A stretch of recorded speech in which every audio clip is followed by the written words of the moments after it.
এই মাহফিলে উপস্থিত রয়েছেন সারসিনা দরবার সহ বিভিন্ন দরবারের সম্মানিত ওলামা ইকরাম, পীর মাশায়েখ, বাংলাদেশের বর্তমান এই চলমান দেশের রাজনীতিতে সম্পৃক্ত বিএনপি, জামাত এবং এর সাথে সাথে আরো অন্যান্য দলের সম্মানীয় নেতৃবৃন্দ, দূর এবং কাছ থেকে আগত আমার প্রাণপ্রিয় শ্রদ্ধাভাজন মুরব্বিয়ানে আজম, সমাবেশী ভাইরা, যুবক বন্ধুরা, স্নেহের এবং আদরের কচিকাচা শিশুরা, অত্র সুবিদখালী জামিউল কোরআন মাদ্রাসার সম্মানীয় অধ্যক্ষ, উপাধ্যক্ষ সহ আসাতিজা ইকরাম, শিক্ষক মণ্ডলী, শিক্ষার্থী বন্ধুরা, আসসালামু আলাইকুম ওয়া রাহমাতুল্লাহি ওয়া বারাকাতুহু।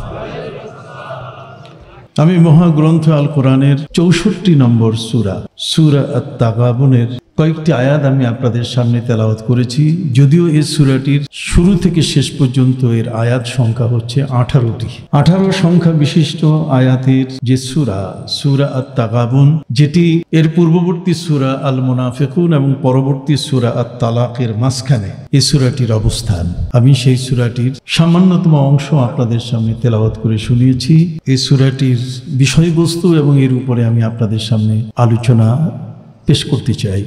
আল্লাহ যেন আমাকে তৌফিক দান করেন, আমাকে যেন বলার শক্তি দেন এবং আপনাদের যেন শোনার এবং আমি সহ সবাইকে যেন আমল করার তৌফিক দান করেন সকল মানুষ। আমরা কিছুক্ষণ আগে দেখতে পেলাম যে আমাদের এই সুবিদখালী জামিউল কোরআন মাদ্রাসার ছাত্র আরবিতে বক্তব্য দিল। তারা আরবি বক্তব্যটা খুব প্রাঞ্জল ছিল, কিন্তু বাচ্চা মানুষ এতগুলো মানুষকে দেখে তার কলিজা কেঁপে উঠেছে। অতএব তার এই কলিজা কেঁপে ওঠার কারণে মাঝখানে সে থমকে গেছে। কিন্তু মূলত সে বলতেছিল যে আমাদের এই মাদ্রাসায় প্রায় 300-র মতো ছাত্র আছে এবং এর মধ্যে অত্যন্ত সম্মানীয় শিক্ষক যারা আছে তারা এখানে শিক্ষাদান করে যাচ্ছেন। সম্মানীয় সুধীমণ্ডলী, ঠিক অনুরূপভাবে এরপরে ইংরেজিতে বর্তমান সময়কালে বক্তব্য প্রদান করা অনেক সময় কঠিন হয়ে যায়। আমাদের শ্রদ্ধাভাজন ভারপ্রাপ্ত কর্মকর্তা ওসি মহোদয় এসছেন, সকলেই বলি মারহাবা। সম্মানিত সুধী, মহাগ্রন্থ আল কোরআনের আজকের এই মাহফিলটি এমন একটি মাহফিল যেটি পৃথিবীর অন্যান্য যত ধরনের সভা সমিতি, অন্য ধরনের যত মানুষের মধ্যে আলাপ আলোচনা, তার থেকে একটি ভিন্ন ধরনের এই মাহফিল। আমরা কিছুক্ষণ আগে 3 জনের হেফজুল কোরআন অর্থাৎ কোরআন মুখস্থ করেছে, আত্মস্থ করেছে, এই কোরআন তারা তাদের সিনায় গ্রহণ করেছে। তার মধ্যে 2 পুরুষ ছেলে এবং একটি মেয়ে। আমরা মেয়ের বাবাটিকে আমরা মেয়ের জন্য, হাফেজার জন্য বোরকা দিয়ে সম্মান দিয়েছি, আর বাকি 2 জন ছাত্রের মাথায় আমরা পাগড়ি পরিয়েছি। আমার ব্যক্তিগত একটি আত্মবিশ্বাস, সে আত্মবিশ্বাসটি হলো যে ওই 2 জন ছেলের মাথায় যে আমরা পাগড়ি দিয়েছি, মূলত তাদের মাথায় নয়, বরং লোহে মাহফুজের মাথায় পাগড়ি দিয়েছি। আপনারা সকলেই জানেন এই কোরআন লোহে মাহফুজ থেকে এসছে এবং সেই কোরআন আমাদেরকে আত্মস্থ করার জন্য পৃথিবীর প্রায় 3500-এর মতো ধর্ম আছে। পৃথিবীর মধ্যে ধর্ম অনুযায়ী তাদের ধর্মগ্রন্থগুলো আছে, কিন্তু আল কোরআন যেভাবে 6666 আয়াতের এত বিরাট ভলিউম, এর বিগিনিং টু এন্ড, এর শুরু থেকে শেষ পর্যন্ত, মা বাইনা দাফাতাইন, এক মলাট থেকে আরেক মলাট পর্যন্ত, এর শুরু থেকে শেষ পর্যন্ত 114টি সূরা, যার 113টিতে বিসমিল্লাহ আছে। কথা বুঝতে পারছেন? সেই বিশাল একখানা কোরআন সিনার মধ্যে ধারণ করা এটা সহজ কথা নয়।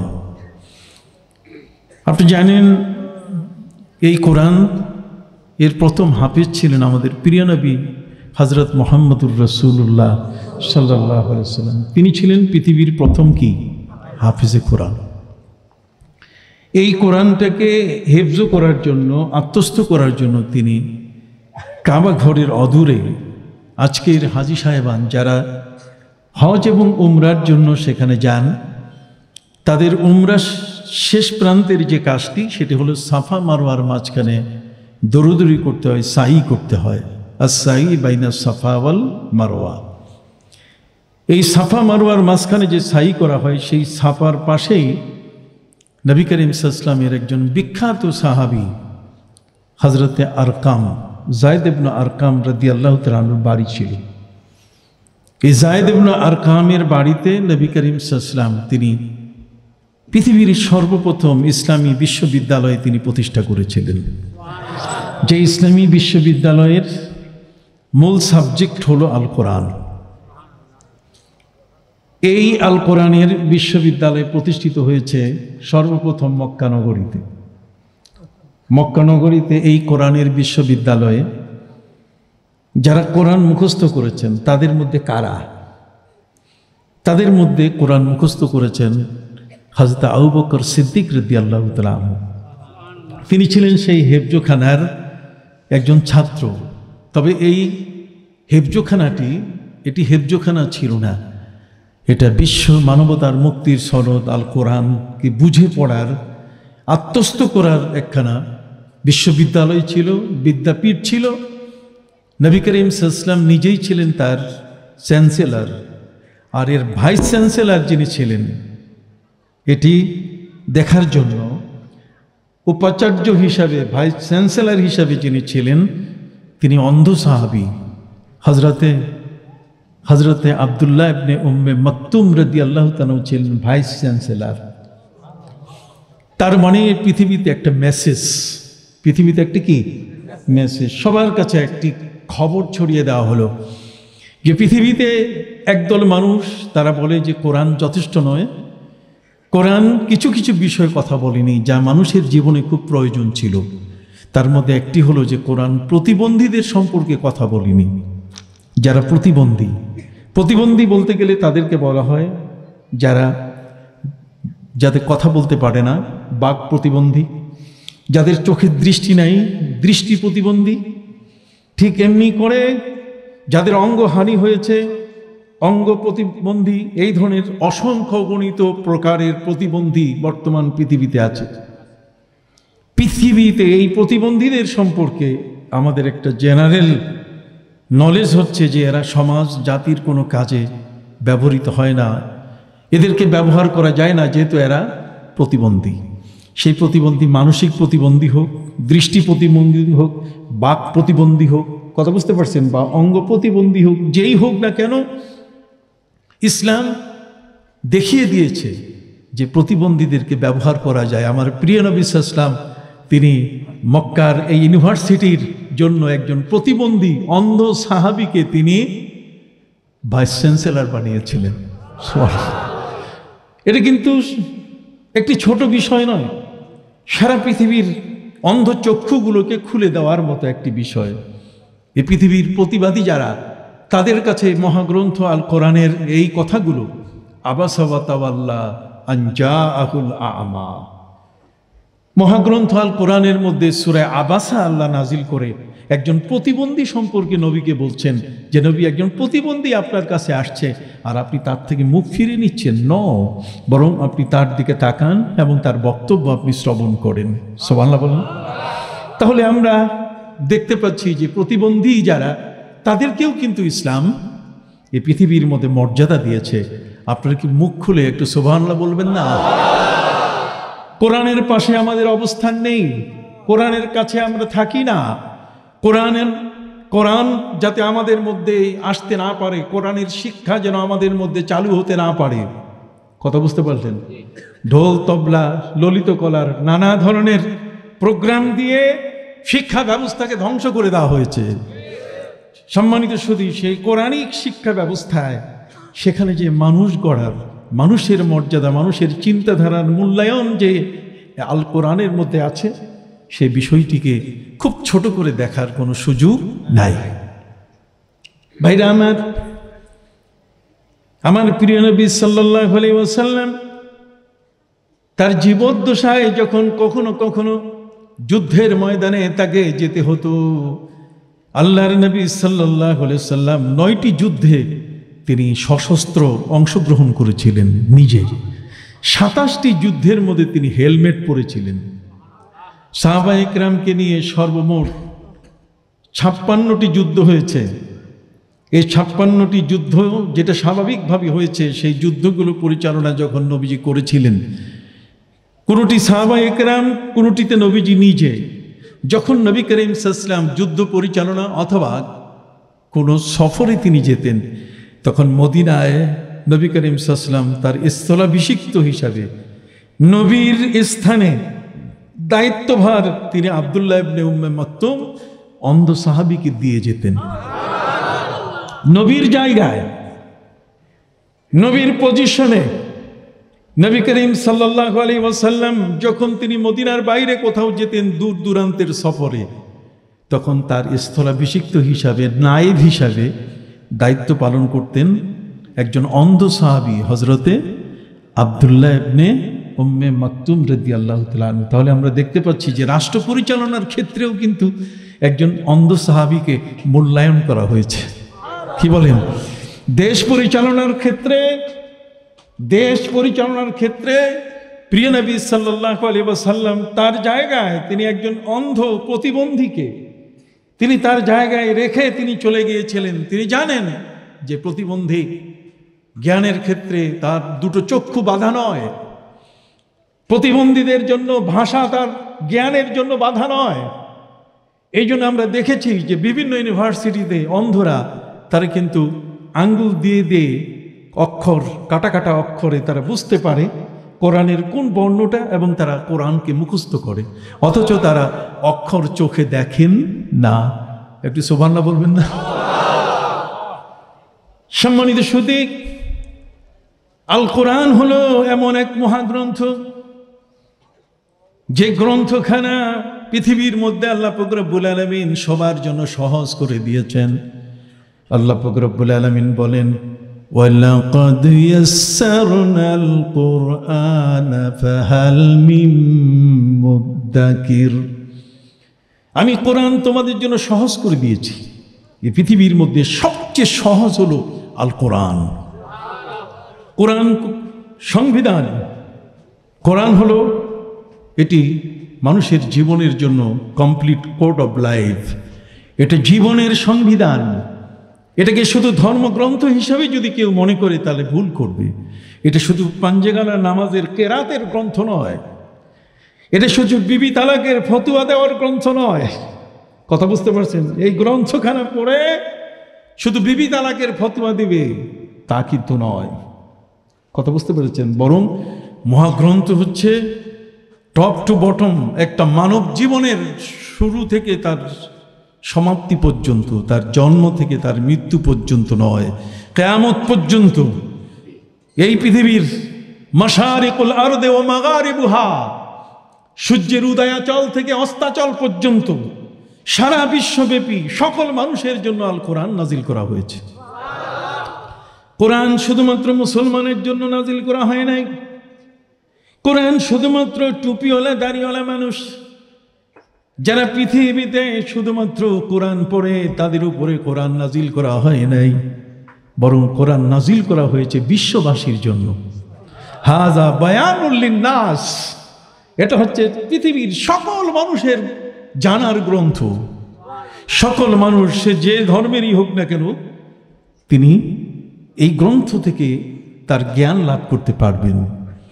অবারিত জ্ঞান অর্জনের ক্ষেত্রে কোরআন পৃথিবীর মানুষের কাছে উন্মুক্ত। যে কারণে খলিফা মনসুর তিনি একবার বিশাল মাহফিলের আয়োজন করলেন। এই মাহফিলের আয়োজনের মধ্যে যত শ্রোতা সব মুসলমান, আর যারা বক্তব্য দিবে তারা সব বেঈমান। এক অবাক কাণ্ড। পৃথিবীর মধ্যে একটি ব্যতিক্রম ধর্মী একটা সভার তিনি আয়োজন করলেন। আপনারা কি আমার কথাগুলো বুঝতেছেন? সম্মানিত সুধী, এমন একটি সভার তিনি আয়োজন করলেন, মাহফিলের তিনি আয়োজন করলেন, যেই সভার মধ্যে বক্তা যারা তারা সবাই বেঈমান, তাদের ঈমান টলমল, কিন্তু শ্রোতারা সব ঈমানদার। সাবজেক্ট হলো আল কোরআন। আল কোরআনের উপরে আজকের ইহুদি বক্তা কি বলে, ঠাকুর কি বলে, সন্ন্যাসী কি বলে, কথা বুঝতে পারছেন? পাদ্রী কি বলে? পৃথিবীর মধ্যে বিভিন্ন ধর্মের মানুষ তাদের ভাষায়, তাদের চিন্তাধারায় আল কোরআনের অবস্থান কোথায়, এটা জানানোর জন্য সেদিন খলিফা মনসুর এই সভার আয়োজন করেছিলেন। তিনি বলেছেন যে আজকের শ্রোতা হবে মুসলমানরা, ইমানদাররা, আর বক্তা হবে যার ইমান টলমল, যার ইমানের স্বীকৃতি ইসলামে নাই। কথা বুঝতে পারছেন? গায়রিল মাগদুবি আলাইহিম ওয়ালাদ-দাল্লিন। বন্ধুরা আমার, নারায়ে তাকবীর, নারায়ে রিসালাত, হযরত সুফি সাহেব হুজুর কিবলা জিন্দাবাদ, জিন্দাবাদ। চত্রা দরবার শরীফ জিন্দাবাদ, জিন্দাবাদ। হুজুর আমার সাথে আসার কথা ছিল, কিন্তু কালকে সারসিনার পীর সাহেব কিবলা আসতেছেন, বিশাল আয়োজন সেই চত্রা দরবারে, সেই আলোয় আলোকিত হয়ে গেছে পুরা মাঠ। আলোয় কি হয়েছে? আলোকিত হয়ে গেছে পুরা মাঠ। সুন্দর করে এত চমৎকারভাবে সাজিয়েছেন যাতে আল্লাহর ওলি এবং যারা আসবে মেহমানও যেন খুশি হন, আর মেজবানও যেন কি খুশি হয়। হোস্ট এবং গেস্ট তারা সবাই যেন খুশি হন। এই খুশি হওয়ার ক্ষেত্রে যেন সামান্যতম ত্রুটি না হয়। মেহমানদারির আয়োজন সহ সব কিছু। ইসলাম তো সৌন্দর্যকে পছন্দ করে। আমরা তো সবসময় ইসলামের সৌন্দর্য নিয়ে চর্চা করি না। কোরআন বলেছে খুজু জিনাতাকুম ইনদা কুল্লি মসজিদ। মসজিদে গেলে খবরদার এই সেনা জামা পরে যাইও না। মসজিদে গেলে এই একটা অপরিষ্কার ময়লা টুপি মাথায় দিয়ে মসজিদে যেও না। সর্বসুন্দর পোশাকটা, সবচেয়ে মানানসই পোশাকটা, যে পোশাকটাতে তুমি সর্বপ্রথম তোমার শ্বশুর বাড়িতে গিয়েছিলে, যেই পোশাকটি পরে তুমি তোমার ঈদের নামাজগুলো আদায় করো, কতক্ষণ সেই পোশাকগুলো তোমার গায়ে ধারণ করে তুমি আল্লাহর ঘরে যাবে, যেহেতু সেখানে মহান মালিক যার সমকক্ষ এই জগতের কেউ নয়, তুমি তার সান্নিধ্যে যাচ্ছ। অথচ আমরা সেখানে গিয়ে আমাদের এক হাত, এই হাতা, জামার হাতা একটা উপরে আছে আর একটা নিচে আছে, কোনো খবর নাই। টুপি বাঁকাতেরা, নিজের দাঁড়ানোরও কোনো ব্যালেন্স ঠিক নাই। আমি কি ভুল বলছি? সম্মানিত সুধী বন্ধুরা আমার, তিনজন হাফেজে কোরআন, আমরা তাদেরকে আজকে দেস্তারে ফজিলত, ফজিলত তার মানে বরকতের পাগড়ি আমরা দিয়েছি। বরকতের পাগড়িটা কেন? এটা নবীজির যুগে ছিল না। এই পাগড়ি দেওয়ার কোনো সিস্টেম এটা নবীর যুগে ছিল না। তা হ্যাঁ, নবীর যুগে ছিল এটার ভিন্ন রূপ। আর ভিন্ন রূপটা হলো এই, যদি কারো ঘরে তার ছেলে সাবালক হতো, তাহলে সাবালক হলে এই ছেলের বাবা তিনি জিয়াফতের ব্যবস্থা করতেন। মেহরবানি করে সবাই একটু বসে যান, কথা বলার সুযোগ করে দেন। সম্মানিত সুধী, আরবের মধ্যে চিরাচরিত নিয়ম ছিল, কোনো বাবার ঘরে যখন সন্তান ম্যাচুইড হতো, সন্তান সাবালক হতো, তখন বাবার দায়িত্ব হলো সেই সন্তানের ম্যাচুরিটি, সেই সন্তানের সাবালকত্ব প্রমাণ করার জন্য, এটা ঘোষণা দেওয়ার জন্য তিনি দাওয়াতের ব্যবস্থা করতেন, জিয়াফতের ব্যবস্থা করতেন। আপনি বুঝেন তো জিয়াফত? জিয়াফত শব্দটা আরবি শব্দ, জাইফুন থেকে আসছে, জিয়াফত। এই জিয়াফতের ব্যবস্থা করতেন। জিয়াফতের ব্যবস্থা করে সেখানে যারা আত্মীয় স্বজন যারা আসতেন, তারা সবাই মিলে ওই ছেলেটি যে সাবালক হয়েছে এটাকে স্বীকৃতি দেওয়ার জন্য তার মাথায় পাগড়ি পরাই দিতেন। কথা বুঝতে পারছেন? তাহলে সাবালকত্বের আলামত হচ্ছে তার মাথায় কি? পাগড়ি পরে দেওয়া। যার মাথায় আমরা পাগড়ি দিলাম সে কোরআনের ক্ষেত্রে আমাদের অত্যন্ত আস্থাভাজন, কোরআনের ক্ষেত্রে একজন নির্ভরযোগ্য ব্যক্তি, নির্ভরযোগ্য একজন মানুষ, তার উপরে আমরা নির্ভর করতে পারি। এই জন্য তার মাথায় আমরা কি দেই? পাগড়ি দেই। মুসলমানরা যে কাজ করে, মা রাহুল মুসলিমুন ফাহুয়া ইনদাল্লাহি হাসানুন, যদি কোনো মুসলমান ভালো কিছু দেখে, ভালো কিছু করে, এটা আল্লাহর কাছেও আল্লাহ সেটা ভালো মনে করেন। সম্মানিত সুধী বন্ধুরা আমার, খলিফা মনসুর তার সময়কালে তিনি বিশাল আয়োজন করলেন, বক্তারা কোরআনের বিষয়ে বক্তব্য দিবেন। এটি আমেরিকা সহ বিশ্বের সব জায়গায় কখনো কখনো এই বিষয়গুলোর উপরে নানা ধরনের তাদের কাউন্সিল অধিবেশন হয়। তারা কখনো কখনো নিজেরা বা দলগতভাবে সেই অধিবেশনগুলো আয়োজন করে থাকেন। যেমন একবার তারা আয়োজন করেছিলেন যে মেয়েরা মানুষ কিনা, নারীকে মানুষ বলা যাবে কিনা, যে মেয়ে মানুষ এদেরকে মানুষ বলা হবে কিনা। সম্মানিত সুধী, শেষ পর্যন্ত সমস্ত পণ্ডিত সিদ্ধান্ত দিয়েছে যে মেয়েরা মানুষ না। যে জাতি নিজেকে সভ্য বলে দাবি করে, পৃথিবীর সভ্যতার সবচেয়ে বড় উচ্চ শিখরে যার অবস্থান সে মনে করে, অথচ তার চোখগুলো এমনভাবে অন্ধ হয়ে গেছে যে নারীরা মানুষ না। আর ইসলাম সেই নারীকে সূরা আন-নিসার মাধ্যমে এই পৃথিবীতে সর্বোচ্চ সম্মান দিয়েছে। নারীকে রানীর আসনে বসিয়ে এই পৃথিবীর মধ্যে একজন নারী, একজন মা, তার পায়ের নিচে, তার কদমের নিচে সন্তানের বেহেশত ঘোষণা করেছে। আল জান্নাতু তাহতা আকদামিল উম্মাহাত। এই স্বীকৃত কথাগুলো এই পৃথিবীর মধ্যে স্বর্ণ খচিত হীরা মণিমুক্তার চেয়ে মূল্যবান কথাগুলো, যা পৃথিবীর মানুষের হৃদয়গুলো কেড়ে নিয়েছে। আমাদের প্রিয় নবী সাল্লাল্লাহু আলাইহি সাল্লামের ভক্তের সংখ্যা দিন দিন বাড়ে কেন? বাড়ার পিছনে কারণ হলো যে তিনি মানুষের জীবন ঘনিষ্ঠ, মানুষের জীবনের সাথে সম্পৃক্ত বিষয়গুলোকে এমনভাবে উত্থাপন করেছেন যা পৃথিবীর কোনো মানুষ তার নিজের ভাষায় সেটাকে উপস্থাপন করতে পারে নাই। যে কারণে জগতের সকল মানুষ আমার নবীর প্রশংসায় পঞ্চমুখ। তিনি যে মুহাম্মদ, তিনি যে প্রশংসিত, পৃথিবীর মানুষ বাধ্য হয়েছে তার কি প্রশংসা করতে। তার প্রশংসা করার কারণ হচ্ছে এই যে তিনি এমন কথা বলেছেন যা পৃথিবীর কেউ বলেনি। বহু লেনিন পৃথিবীতে চলে গেছে, বহু মাও সেতুং চলে গেছে, কার্ল মার্কস চলে গেছে, বহু প্লেটো চলে গেছে, পৃথিবীর থেকে বড় বড় আইনস্টাইন চলে গেছে, কিন্তু এত চমৎকার কথা কেউ বলেনি। নবীজি বলে দিলেন, আতুল আজিরা হাক্কাহু কাবলা আইয়াজিফা আরাকু। শ্রমিকের পাওনা তার গায়ের ঘাম শুকানোর আগে পরিশোধ করো। সুবহানাল্লাহ বলেন, হাত উঁচু করে বলেন সুবহানাল্লাহ। পৃথিবীর এই জগতে কোনো পণ্ডিতের মুখে এমন ভাষা আসেনি। জগতের মধ্যে কোনো পণ্ডিত, পৃথিবীর মধ্যে কোনো মানুষ যত বড় সে পাণ্ডিত্যের অধিকারী হোক না কেন, ভাষা পণ্ডিত বলেন, পৃথিবীর মধ্যে অর্থ পণ্ডিত বলেন, ভাষাবিদ বলেন, কেউ এত সুন্দর কথা বলতে পারেনি। আতুল আজিরা হাক্কাহু, তার মানে পাওনাদারের পাওনা, শ্রমিকের পাওনা দিয়ে দাও। কাবলা আইয়াজিফা আরাকু, তার গায়ের ঘাম শুকাবার কি আগে। তাহলে শ্রমিকের গায়ের ঘামটা, এটা যে তার শ্রমের একটি পরিচয়, তার কষ্টের, সে যে কষ্ট করেছে তার যে পরিচয়, ঘাম পড়ে, সেই ঘামটা শুকাবার আগে তার পাওনাটা তুমি দিয়ে দাও।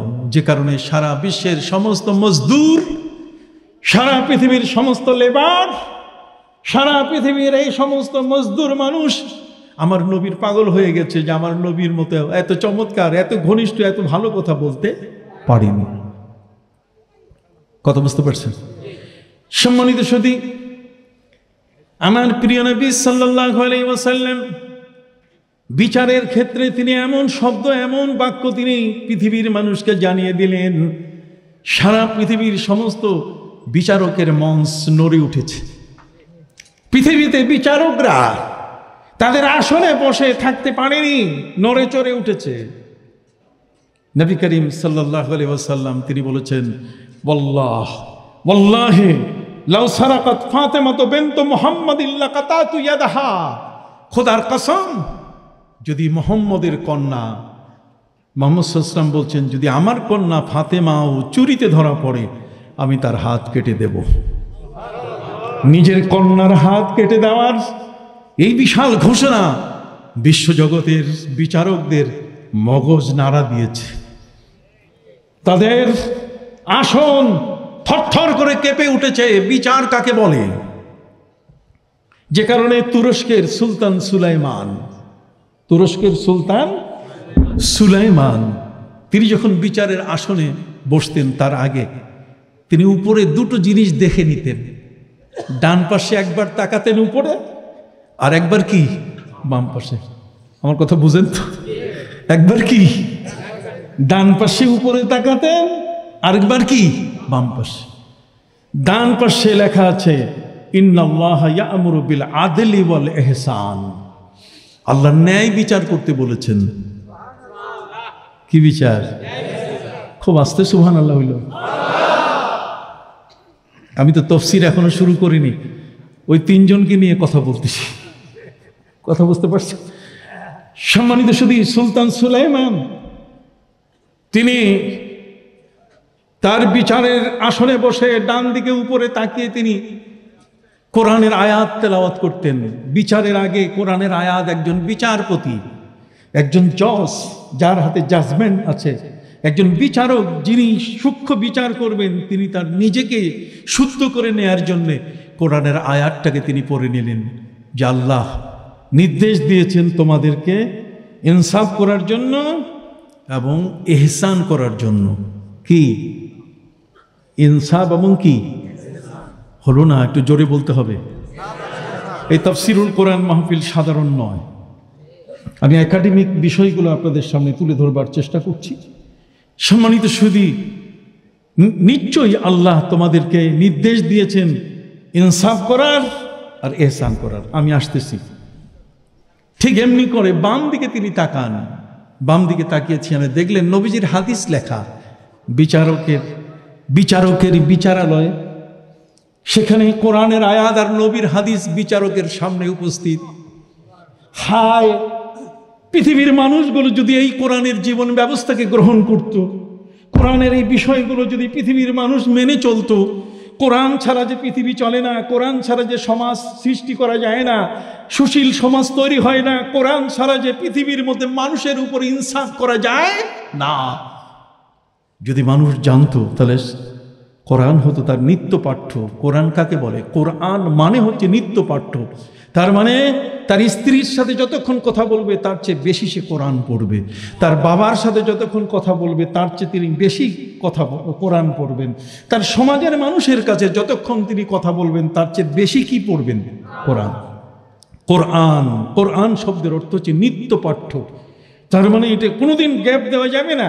আজকে পড়লাম আর 1 বছর দেখা নাই, আজকে পড়লাম আর কলেরা রোগ যখন হবে, ডায়রিয়া যখন হবে তখন দেখা হবে, তখন কোরআনের আয়াত পড়বো, লা ইলাহা ইল্লা আনতা সুবহানাকা ইন্নী কুনতু মিনাজ জালিমিন। না, কোরআনকে আপনার জীবনের সাথে গেঁথে দেওয়া হয়েছে। কথা বলেন। সম্মানিত সুধী, সুলতান সুলাইমান তিনি তার বিচারালয়ে ডান পাশে তিনি আল্লাহর কোরআনের আয়াত তিনি লিখে রাখতেন। প্রথমে তিনি নজর দিয়ে দেখতেন ইন্নাল্লাহা ইয়া'মুরুকুম, আল্লাহ তোমাদেরকে নির্দেশ দিয়েছেন বিল আদলি ওয়াল ইহসান।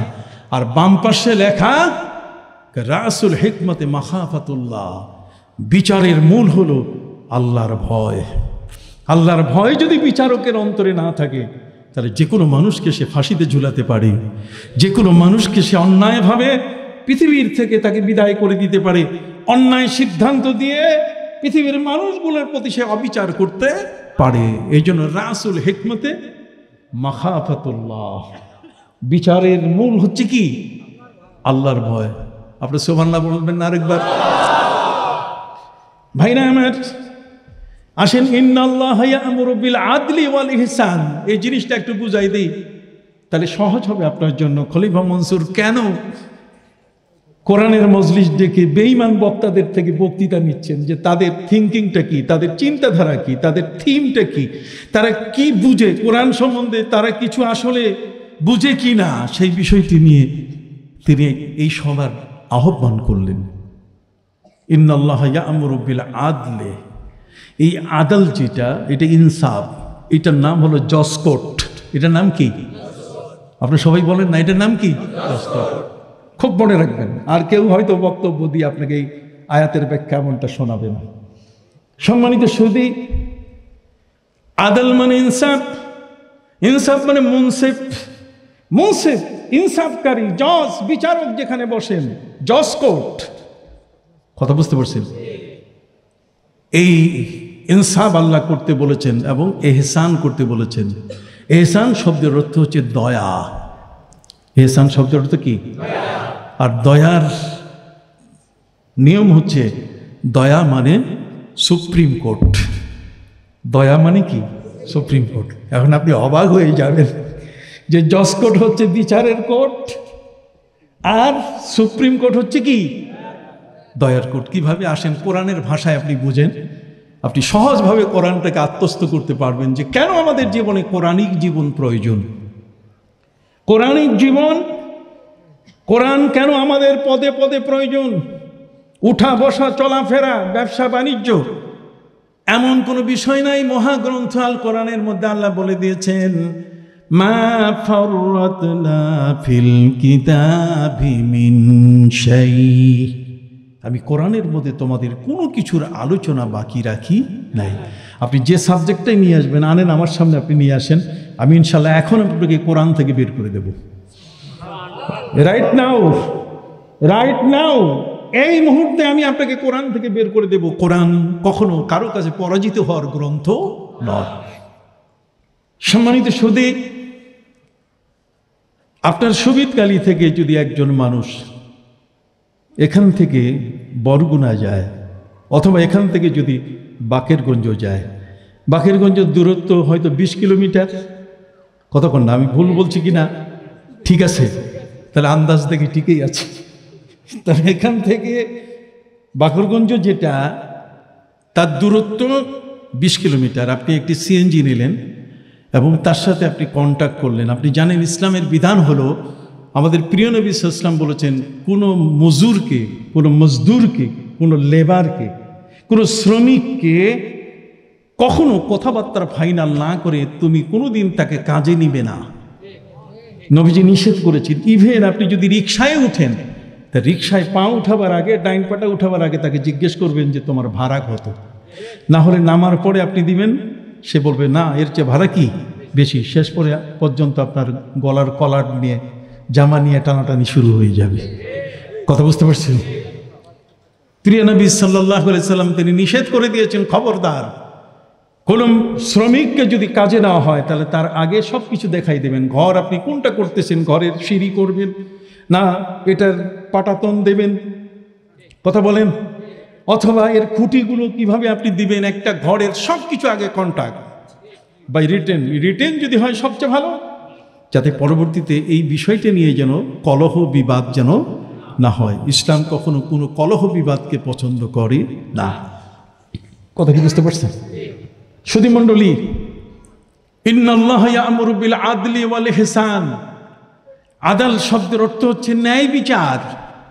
আপনি এখান থেকে 20 কিলোমিটার কন্টাকে একটি সিএনজিকে আপনি নিলেন, অথবা অটোরিকশাকে আপনি নিলেন, আর সেই কন্ট্রাক্টটা হলো 400 টাকা। কত?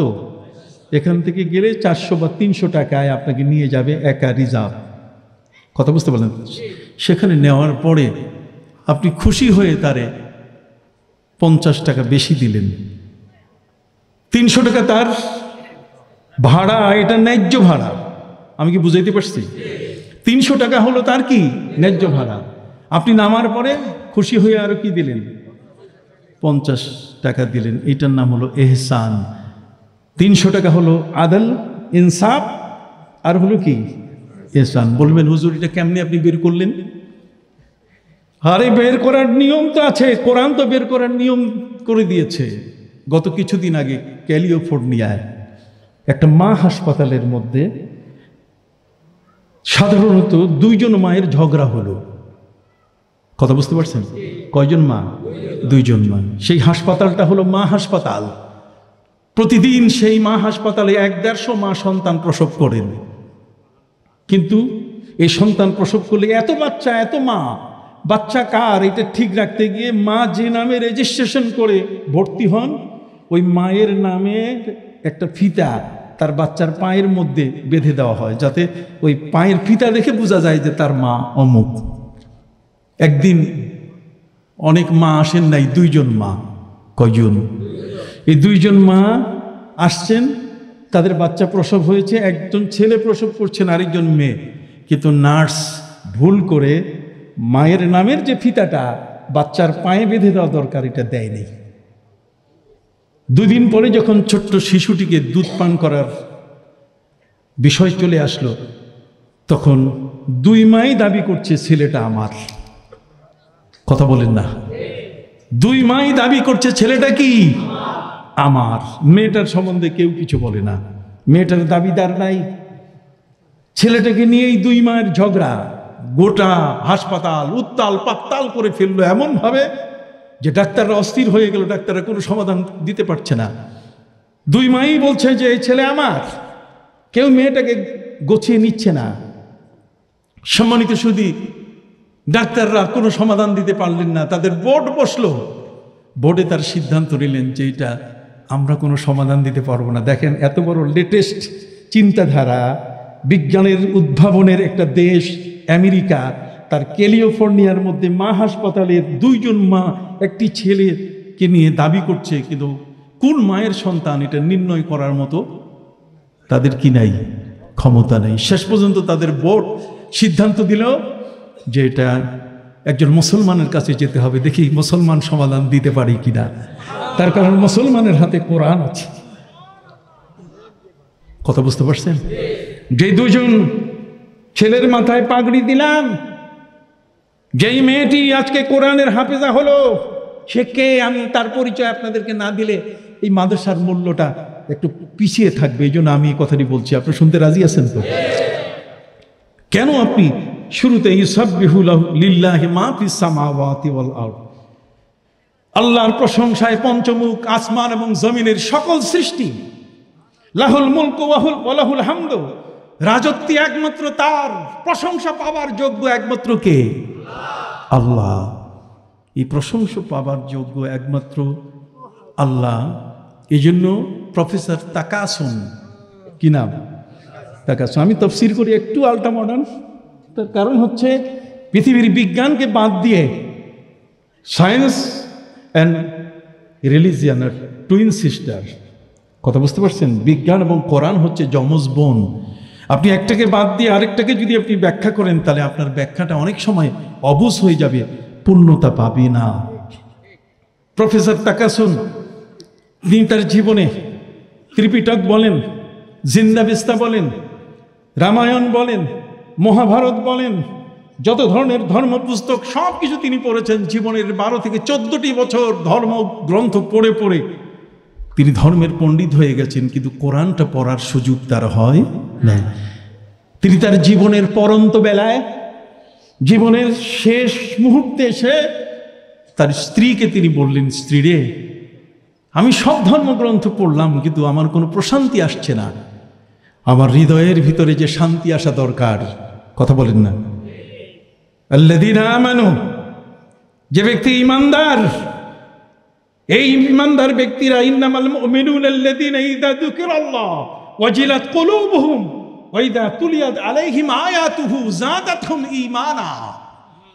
আল্লাহর কোরআন যখন পঠিত হয়, এটা যখন তেলাওয়াত হয়, তখন ঈমানদার ব্যক্তির অন্তর নেচে ওঠে, এক মহা প্রশান্তির সাকিনা নাজিল হয়।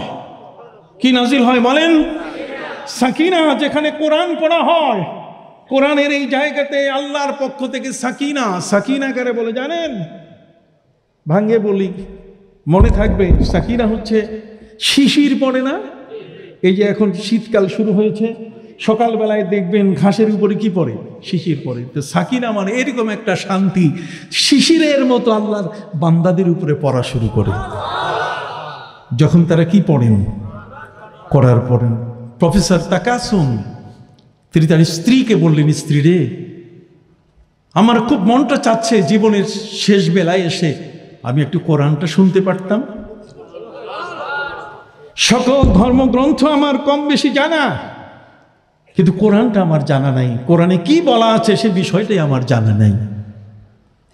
সুধী মণ্ডলী, স্ত্রী একজন হুজুর সাহেবকে অনুরোধ করে নিয়ে আসলেন।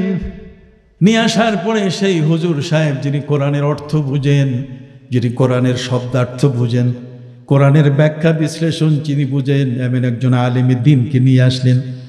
আমার স্বামী দীর্ঘ 14টি বছর পর্যন্ত পৃথিবীর এমন কোনো ধর্মগ্রন্থ নাই যেটা তিনি পাঠ করেন নাই, কিন্তু তার জীবনের সর্ব বড় অভিযোগ হলো কোনোটাতেই তার প্রশান্তি আসছে না, শান্তি পাচ্ছে না।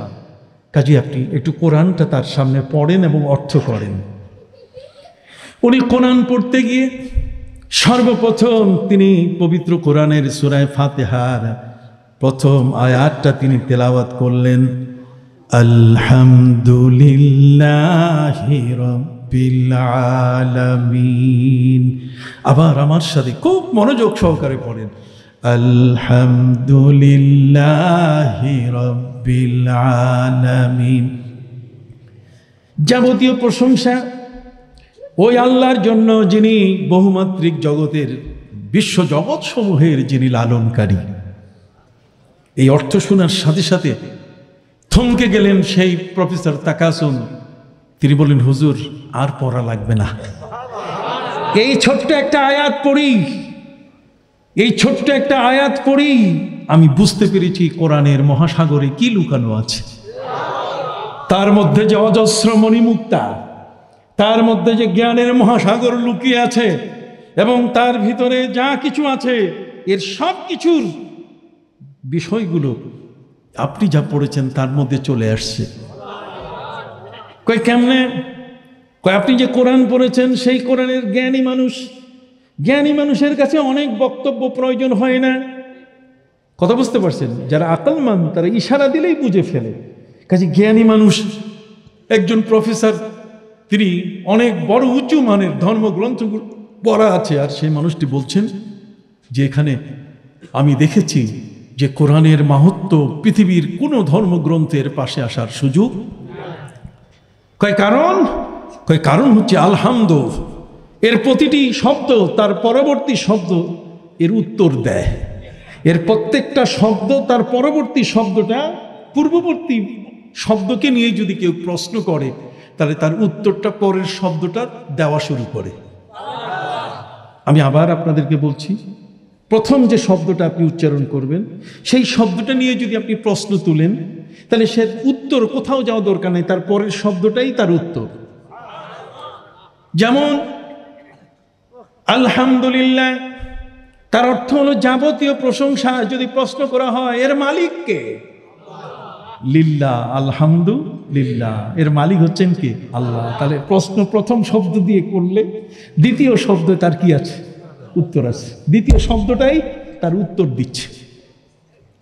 এবার যদি প্রশ্ন করা হয় আল্লাহকে, আল্লাহকে, তার উত্তর আছে তিনি রব। তিনি কি? রব। রব মানে লালনকারী, লালনকারী যিনি তিনি আল্লাহ। এই লালনকারীর গুণাবলী কি? লালনকারীর গুণাবলী হলো এই, তিনি রব এ কারণে কোন শিশু যখন মায়ের গর্ভের মধ্যে চলে আসে, মায়ের গর্ভ থেকে সেই শিশুটি জন্ম নিতে 9 মাস 10 দিন অথবা 10 মাস 10 দিন যে সময় লাগে, এই 10 মাস 10 দিন এই সময়টা বাচ্চাটা মায়ের পেটে থাকে। যখন মায়ের গর্ভ থেকে এই সন্তানটি জন্ম নেয়, যেদিন তার 7 মাস আগ থেকে রব যিনি তিনি ওই শিশুটির খাবার তার মায়ের বুকে গরম করা শুরু করেন। মায়ের বুকের যে অমীয় সুধা, কথা বলেন না, মায়ের বুকে কি অমীয় সুধা, সেই অমীয় সুধা এটি মা আর বাবা এই উভয়ের মাধ্যমে মায়ের গর্ভের যে সন্তান জন্ম নিচ্ছে, সেই জন্ম নেওয়া সন্তানটি তার এই দুধ পান করে সে বেঁচে থাকবে। এই দুধটাকে যিনি 7 মাস, জন্মের 7 মাস আগের থেকে যিনি এটাকে গরম করা শুরু করেন, তিনিই হলেন রব। কথা বুঝতে পারছেন? যে কারণে নারী আর পুরুষের মধ্যে আল্লাহ তাআলা এক বিশাল সম্পর্ক তিনি সৃষ্টি করে রেখেছেন, যেটা কবি নজরুল তার সঞ্চিতা কবিতায় তিনি লিখেছেন।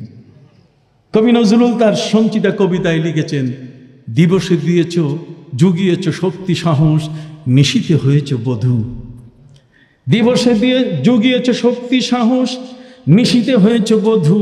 পুরুষ এসেছে মরুতিশালয়ে, নারী জুগিয়েছে মধু। নারী জুগিয়েছে কি? তার মানে কবি নজরুলের সেই চমৎকার কবিতা যে তাজমহলের পাথর দেখেছ, দেখিয়াছ কি তার প্রাণ। তাজমহলের পাথর দেখেছ, দেখিয়াছ কি তার প্রাণ। অন্তরে তার মমতাজ নারী, বাহিরেতে শাহজাহান। কথা বল না, অন্তরে তার মমতাজ নারী, বাহিরেতে কি? কথাগুলো কি বুঝতেছেন? অতএব সম্মানিত সুধী, জীবন দিবসে জুগিয়েছে শক্তি সাহস। একজন স্ত্রী, সেই স্ত্রী তার স্বামীকে কত বড় শক্তি সাহস দেয় যে তুমি যাও, অফিসে যাও, তোমার কর্মস্থলে তুমি চলে যাও, তোমার ঘর আমি পাহারা দেব। কিন্তু আজকের নারীরা তা করে না।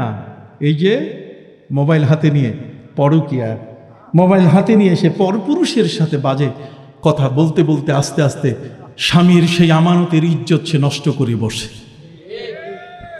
এই জন্য কবি বলেছেন, দিবসে জুগিয়েছে শক্তি সাহস, নিশীতে হয়েছে বধূ। বধূ বুঝেন? বিছানার সঙ্গী, বউ।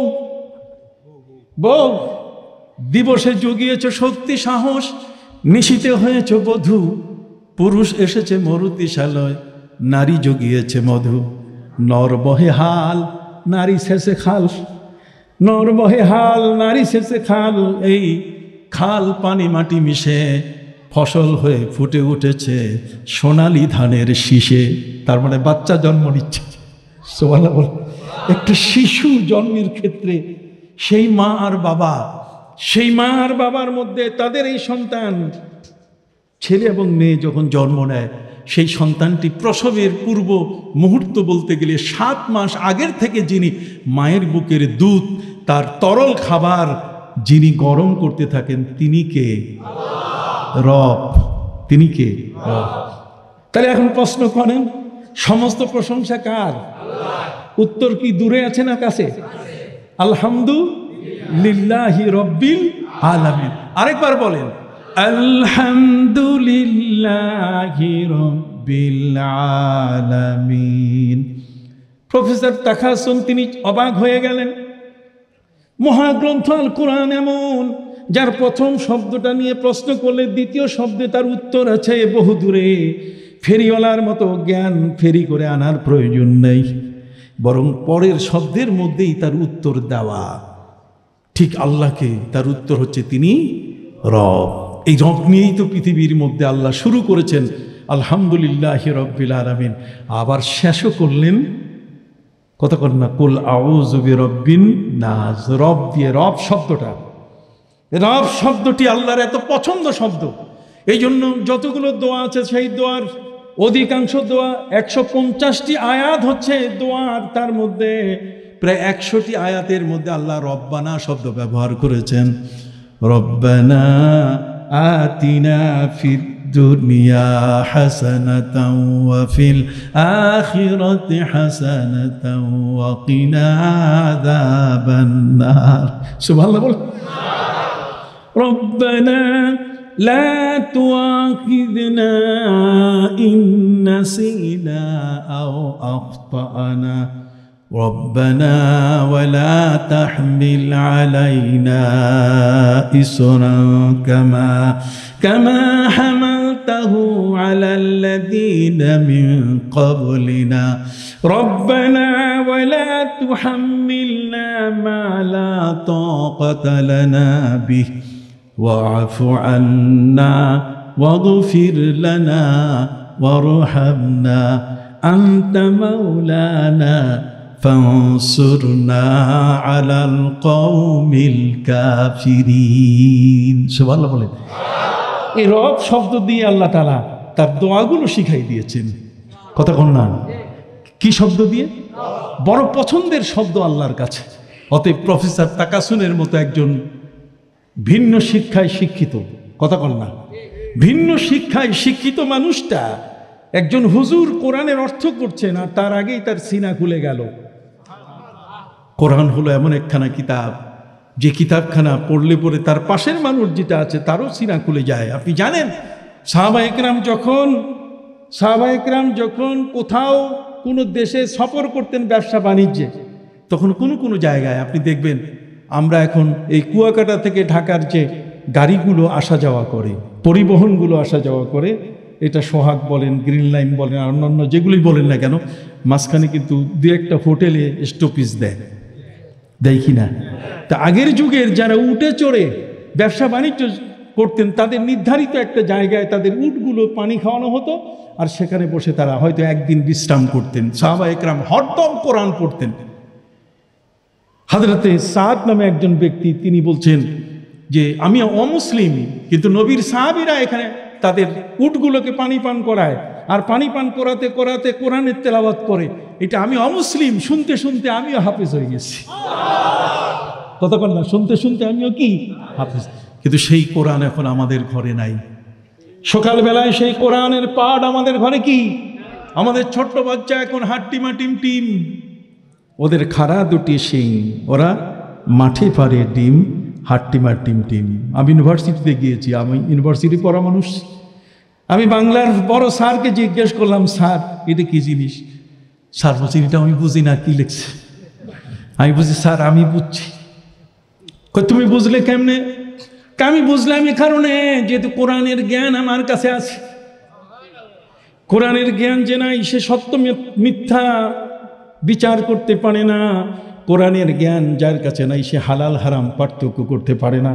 কোরআনের জ্ঞান যার কাছে নাই, সে কোনোদিন সুশীল সমাজ ব্যবস্থা তৈরি করতে পারে না। আমি বললাম, স্যার আমি অর্থ বুঝছি, হাট্টিমা টিম টিম, ওদের খাড়া দুটি শিং, ওরা মাঠে পারে ডিম, হাট্টিমা টিম টিম। এটা একটা বাজে কবিতা। এটা যা লেখা হয়েছে, এটা এর পেছনে যত অর্থ ব্যয় হয়েছে সবগুলো আদায় করা, ফিরে আনা দরকার। স্যার বললেন কারণ? কারণ হচ্ছে যে স্যার, আল্লাহর একটা বিধান আছে, ওয়ালান তাজিদা লিসুন্নাতিল্লাহি তাবদীলা ওয়ালান তাজিদা লিসুন্নাতিল্লাহি তাহবিলা। আল্লাহর সুন্নাত, আল্লাহর নিয়মের কোনো পরিবর্তন পাবে না। আল্লাহ পূর্ব দিকে সূর্য উঠান, তিনি পশ্চিম আকাশে সূর্য ডুবান। কতক্ষণ না? সানরাইজ এবং সানসেট, সূর্য উদিত হয় আর সূর্য ডুবে, নিয়ম চলে আসছে, কোনো পরিবর্তন কি নাই। সম্মানিত শুধু 21 দিনে একটা মুরগি, 21 দিনে একটা হাঁস তার ডিমের উপরে যদি তা দেয়, তাহলে সেখানে বাচ্চা ফুটে। দেখা গেছে যে 20 দিনে পারা যায় কিনা, 20 দিনও ফুটে না, আর 23 দিনও লাগে না। কতক্ষণ? 22 দিনও লাগে না। কত দিন? 21 দিন। ওয়ালান তাজিদা লিসুন্নাতিল্লাহি তাবদীলা। আল্লাহর নিয়মে তুমি পরিবর্তন পাবে না। এই জন্য আল্লাহর নিয়ম হচ্ছে, যার মাথায় শিং আছে সে কোনোদিন ডিম পারে না। কতক্ষণ না? যার মাথায় কি আছে? শিং আছে, সে কোনোদিন ডিম পারে না। অতএব হরিণ ডিম পারে না, গরু ডিম পারে না, গাভী কি ডিম পারে না। তাহলে যার শিং নেই সে ডিম পারে, যার শিং নেই, যেমন মুরগি শিং নাই, হাঁস শিং নাই, কিন্তু ডিম পারে। আমি বললাম আল্লাহর বিধান, আর আল্লাহর বিধানের বাইরে হাট্টিমা টিম টিম, ওদের খাড়া দুটি শিং, ওরা মাঠে পারে ডিম। অসম্ভব। শিং থাকলে ডিম পারবে? কতক্ষণ না? শিং থাকলে কি পারবে না? কোরআনের বিদ্যা আপনার প্রয়োজন। এই মাদ্রাসাগুলো খালি এগুলো সাধারণ প্রতিষ্ঠান নয়। এ সমস্ত মাদ্রাসা যারা প্রতিষ্ঠা করেছেন, এই মহান জ্ঞান যেন মানুষের কাছে বিদ্যমান থাকে।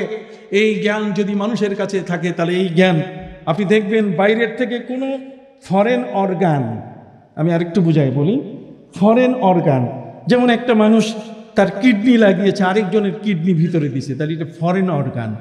এই অর্গানটা, এই কিডনিটা যখন ভিতরে লাগাবেন, তখন দেখা যাবে গোটা শরীরটা তার বিরুদ্ধে চলে যায়, যে তুমি নতুন আবার আসছো কোত্থেকে, তুমি বাইরে হও তাড়াতাড়ি। সে রিজেকশন করে দেওয়ার চেষ্টা করে, যে যাতে করে এটা সাথে সাথে এই কিডনিটা ফেলিওর হয়।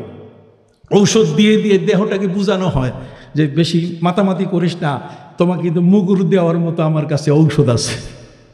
কথা কন না? এই যে ফরেন অর্গান, যে জিনিসটা, আপনি কোরআনের জ্ঞান যদি রাখেন, তাহলে পৃথিবীর মধ্যে যত ফরেনার, যত বিদেশি জ্ঞান আছে, যে জ্ঞানের মধ্যে অস্বচ্ছতা আছে, যে জ্ঞানের মধ্যে অন্ধত্ব আছে, যে জ্ঞানের মধ্যে অন্ধকার আছে, যে জ্ঞানের মধ্যে মানুষের ঈমান ধ্বংসের বিষয় আছে, এই কোরআনের জ্ঞানটা থাকলে ওই আধার আর কোনো দিন আপনার কাছে আসবে না।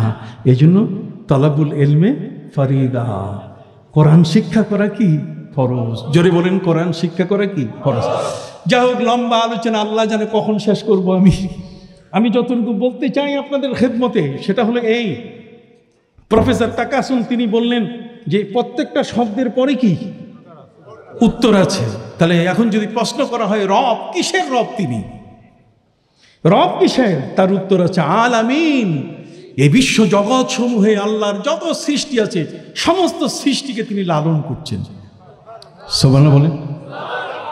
সূর্যের যতটুকু তাপ ফারেনহাইট তাপ দেওয়া দরকার ততটুকু দিচ্ছেন, চাঁদের যতটুকু আলো নেওয়া প্রয়োজন।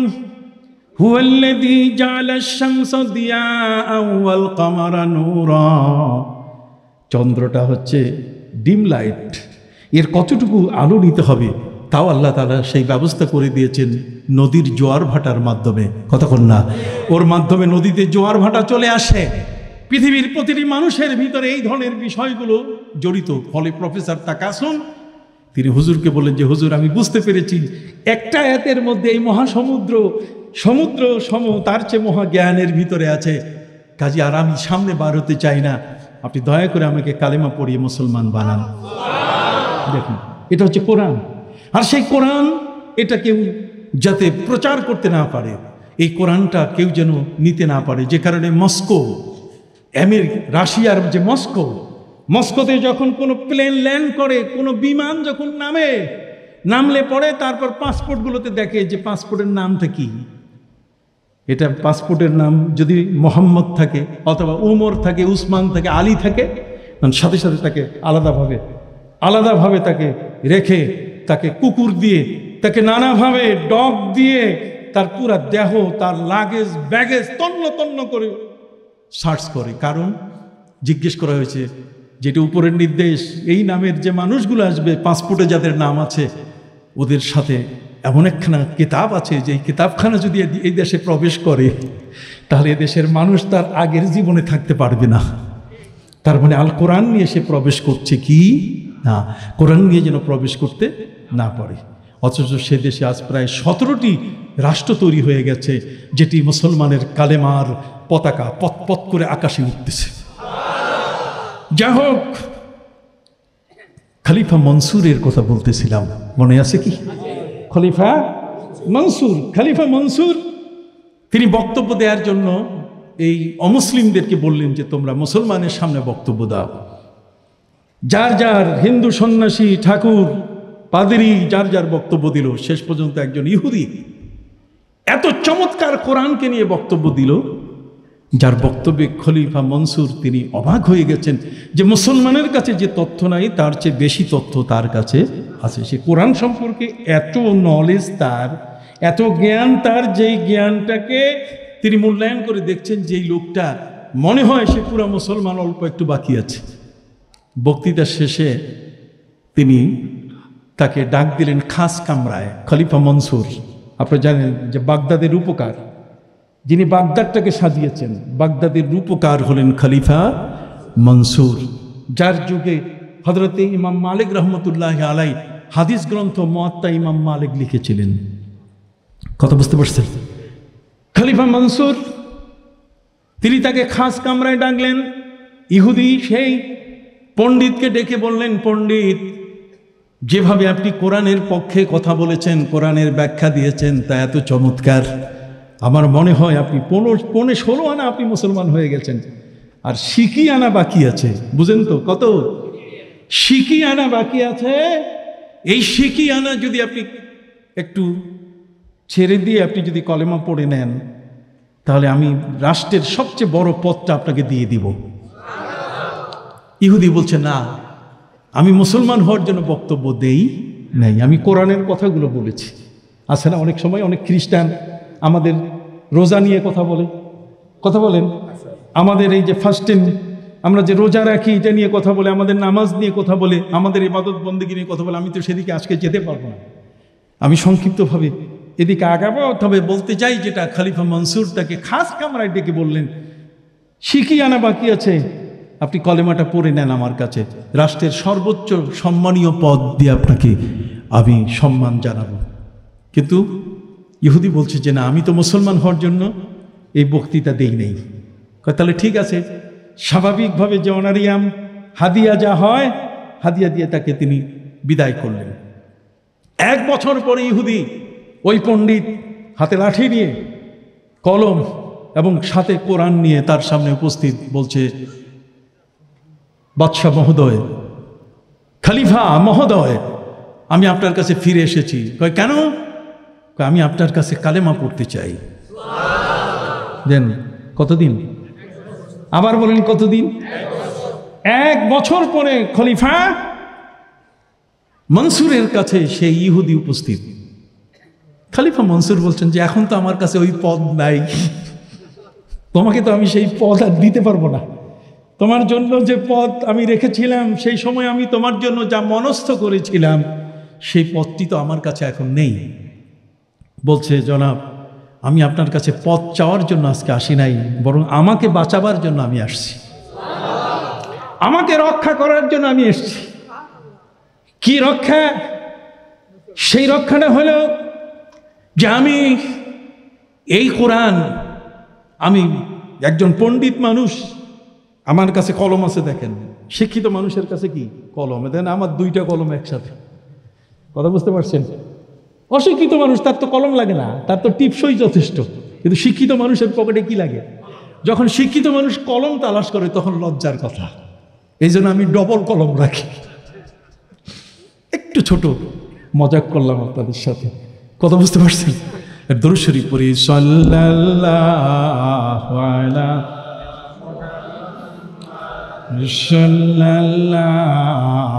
আলাইহি ওয়াসাল্লাম, সাল্লাল্লাহু আলা মুহাম্মাদ, সাল্লাল্লাহু আলাইহি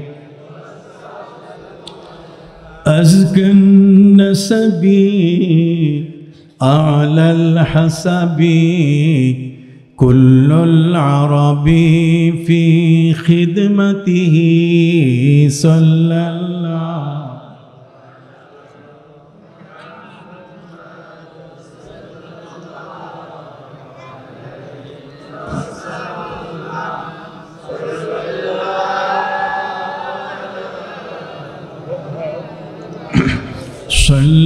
সাল্লাল্লাহু আলাইহি।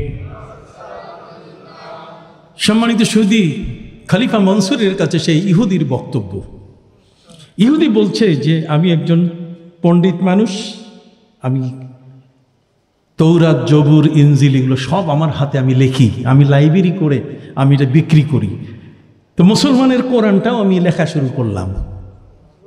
মুসলমানের কোরআনের শুরু থেকে শেষ পর্যন্ত আমি লেখার পরে বেশ কয়েকটা কপি করে আমি মুসলমানদেরকে বললাম যে তোমাদের মহাগ্রন্থ আল কোরআন এখন বহু দূরে গিয়ে কেনার দরকার নাই, আমার লাইব্রেরিতে আসে। এটার জন্য বহু কষ্ট করে দূর দূরান্তে যাবার প্রয়োজন নাই, আমার লাইব্রেরিতে উপস্থিত, তোমরা দাম দিয়ে নিতে পারো। কয় মুসলমানরা আসলো আমার আমন্ত্রণ শুনে, আমি তাদের আহ্বান করলাম। আমার আহ্বানে মুসলমানরা আমার লাইব্রেরিতে এসে কোরআন শুরু থেকে শেষ পর্যন্ত দেখে, দেখার পরে রেখে যায়, নেয় না। আমি দেখলাম কোনো মতেই কোরআন তাদেরকে গছাতে পারলাম না, মূল্য দিয়ে তারা নিতে চায় না। আমি বললাম তাহলে একটা কাজ, 50% অফ। 50% অফ বুঝেন? তার মানে 50 টাকা কম। কথা বুঝতে পারছেন? 100 টাকার মধ্যে 50 টাকা কি? অতএব 50% অফ, 50 ভাগ কমিশনে আমি এটা দিয়ে দিলাম। নাও। আসার পরে উল্টাই পাল্টাই দেখে, আবার দিয়ে যায়, নেয় না। আমি বললাম যে তোমাদের 75% অফ করে দিলাম, তাও নাও, নেয় না। শেষ পর্যন্ত আমি বললাম যে মাংনা নাও, কই মাংনাও নিতে চায় না। খলিফা মনসুর বলছেন তার মানে? কই দেখেন আমি অবাক হয়েছি, এই কোরআন মুসলমানের কাছে এমন একটা গ্রন্থ, সবাই পড়ে, প্রত্যেকের নলেজ আছে। আমি সূরায়ে ফাতিহার মধ্যে এই জায়গায় সূরায়ে বাকারার কয়েকটা আয়াত যোগ করে সূরায়ে ফাতিহার আয়াত ওই জায়গায় ট্রান্সফার করে দিছি। এইটা দেখে যেই মুসলমান যেই দেখে সেই বলে যে এইটা আমার কোরআন না। অতএব মহাগ্রন্থ আল কোরআন, এটা যে অথেন্টিক, এটা যে প্রত্যেকটা লাইন, প্রত্যেকটা হরফ যে একটার সাথে আরেকটার গাথা, কথা কন না? অতএব এটার মধ্যে যে কোনো ভেজাল নাই, এই বিষয়টা বুঝার কারণে আমি বুঝেছি যে এখন আমার মুসলমান হওয়া ছাড়া আর কোনো পথ নাই। যে কারণে আমি এসেছি, আপনি দয়া করে কালেমা পড়ে মুসলমান বানিয়ে দেন। সুবহানাল্লাহ। সম্মানিত সুধী বন্ধুরা আমার, কোরআন মানুষের জীবনের প্রয়োজন কতটুকু, যারা আজকে সিনায় ধারণ করলো তারা কত বড় ভাগ্যবান। আমি শুরুতেই বলেছি, আমি তাদের মাথায় পাগড়ি দেই নাই, আমি লোহে মাহফুজের মাথায় কি পাগড়ি দিয়েছি। পৃথিবীর মধ্যে যত ধরনের দোকানে কালি আছে, আপনি জাপানি কালি ব্যবহার করেও যদি কিছু লেখেন তাহলে এটা রিমুভার আছে, তার মানে আপনি ওই কালিটা আবার মিশাই ফেলতে পারেন। আছে না? এই যে ভোটের সময় কত দুষ্টামি করে একটা ভোট দেওয়ার পরে আরেকটা ভোট দেয়, শয়তানি করে, তার মানে ওই যে হাতের মধ্যে যে দাগটা এটা উঠায় ফেলে। আমি জিজ্ঞেস করছি এটা কি দিয়ে উঠায়, আমাকে বলছে কিন্তু আমি বলবো না। আমি বলতে গেলে আবার কেউ যদি শিখে ফেলে তাহলে 2-3 বার ভোট দেওয়ার চেষ্টা করবে। কথা বুঝতে পারলেন? এটা বলা যাবে না, কথা বুঝতে পারছেন? কিন্তু একটা তো আছেই যেটা দিয়ে সে তার হাতের কালো দাগটা উঠাই ফেলে। কথা কি বুঝতে পারছেন? সুধী মণ্ডলী, যে কথাটি আপনাদের কাছে আমি আরজ করতেছিলাম যে আল্লাহ পাক রব্বুল আলামিন মহাগ্রন্থ আল কোরআনের মতো এমন একখানা কিতাব তিনি আমাদেরকে দিয়েছেন, যেই কিতাবখানা এটা এত প্রয়োজন। এই কিতাবখানার লেখা, এখানে যে লেখাটা আছে এটা মেশিনের কালিতে লেখা, আর যারা হাফেজে কোরআন হয় তাদের সিনার মধ্যে লোহে মাহফুজের কালি দিয়ে লেখা। ওই কালিটা পৃথিবীর কালি নয়, ওই কালিটা পৃথিবীর কালি নয়। পৃথিবীর কোনো দেশে কোথাও সে কালি তৈরি হয় নাই। অতএব ওই ছেলেকে নিয়ে 2 মায়ের ঝগড়া, মনে আছে কিনা? জোরে বলেন না, কয় মায়ের ঝগড়া? সেই ক্যালিফোর্নিয়ায় মা হাসপাতালের মধ্যে নার্স ভুল করে মায়ের নামের যে ফিতাটা, মায়ের নামের ফিতাটা বাচ্চার পায়ে না দেওয়ার কারণে ঝগড়া লেগে গেছে, কিন্তু সমাধান করতে পারে নাই। শেষ পর্যন্ত এই সমস্ত ডাক্তার বোর্ড বসালো, ওদের কাছে কোরআন নাই, যে কারণে তারা অসহায় হয়ে একজন মুসলমানের শরণাপন্ন হলো। সেই মুসলমান বললেন, হ্যাঁ এটার সমাধান আছে। কয় কোথায়? কয় আল কোরআনে। তাহলে আল কোরআনের সমাধান শুধু কোরআন খুললে তো হবে না, কোরআনের হাফেজ লাগবে, কোরআনের কি লাগবে? আলেম লাগবে। চলো কোরআনের আলেমের কাছে যাই। কোরআনের আলেমের কাছে যখন যাওয়া হলো, পবিত্র কোরআন মজিদে আল্লাহ পাক রব্বুল আলামিন বলেন, ফাসআলু আহলাজ যিকরি ইন কুনতুম লা তা'লামুন। যে জানে না তার উচিত প্রশ্ন করে কি জেনে নেওয়া। জোরে বলেন, প্রশ্ন করে কি জেনে নেওয়া। যেমন হযরতে উমরে ফারুক রাদিয়াল্লাহু তাআলা আনহু, তার সাথে আরেকজন সাহাবী সফরে গেছিলেন, দুইজনেরই গোসল ফরজ হয়ে গেছিল। একটু বলে দেই, সত্য কথা বলতে তো লজ্জা নেই, শেখার জন্য বলতে হয়। দুইজনের উপরে গোসল ফরজ হয়েছে, এখন ফজরের নামাজ পড়বেন কিনা, কথা বুঝতে পারছেন? তৈয়ম্মুমের আয়াত নাজিল হয়েছে।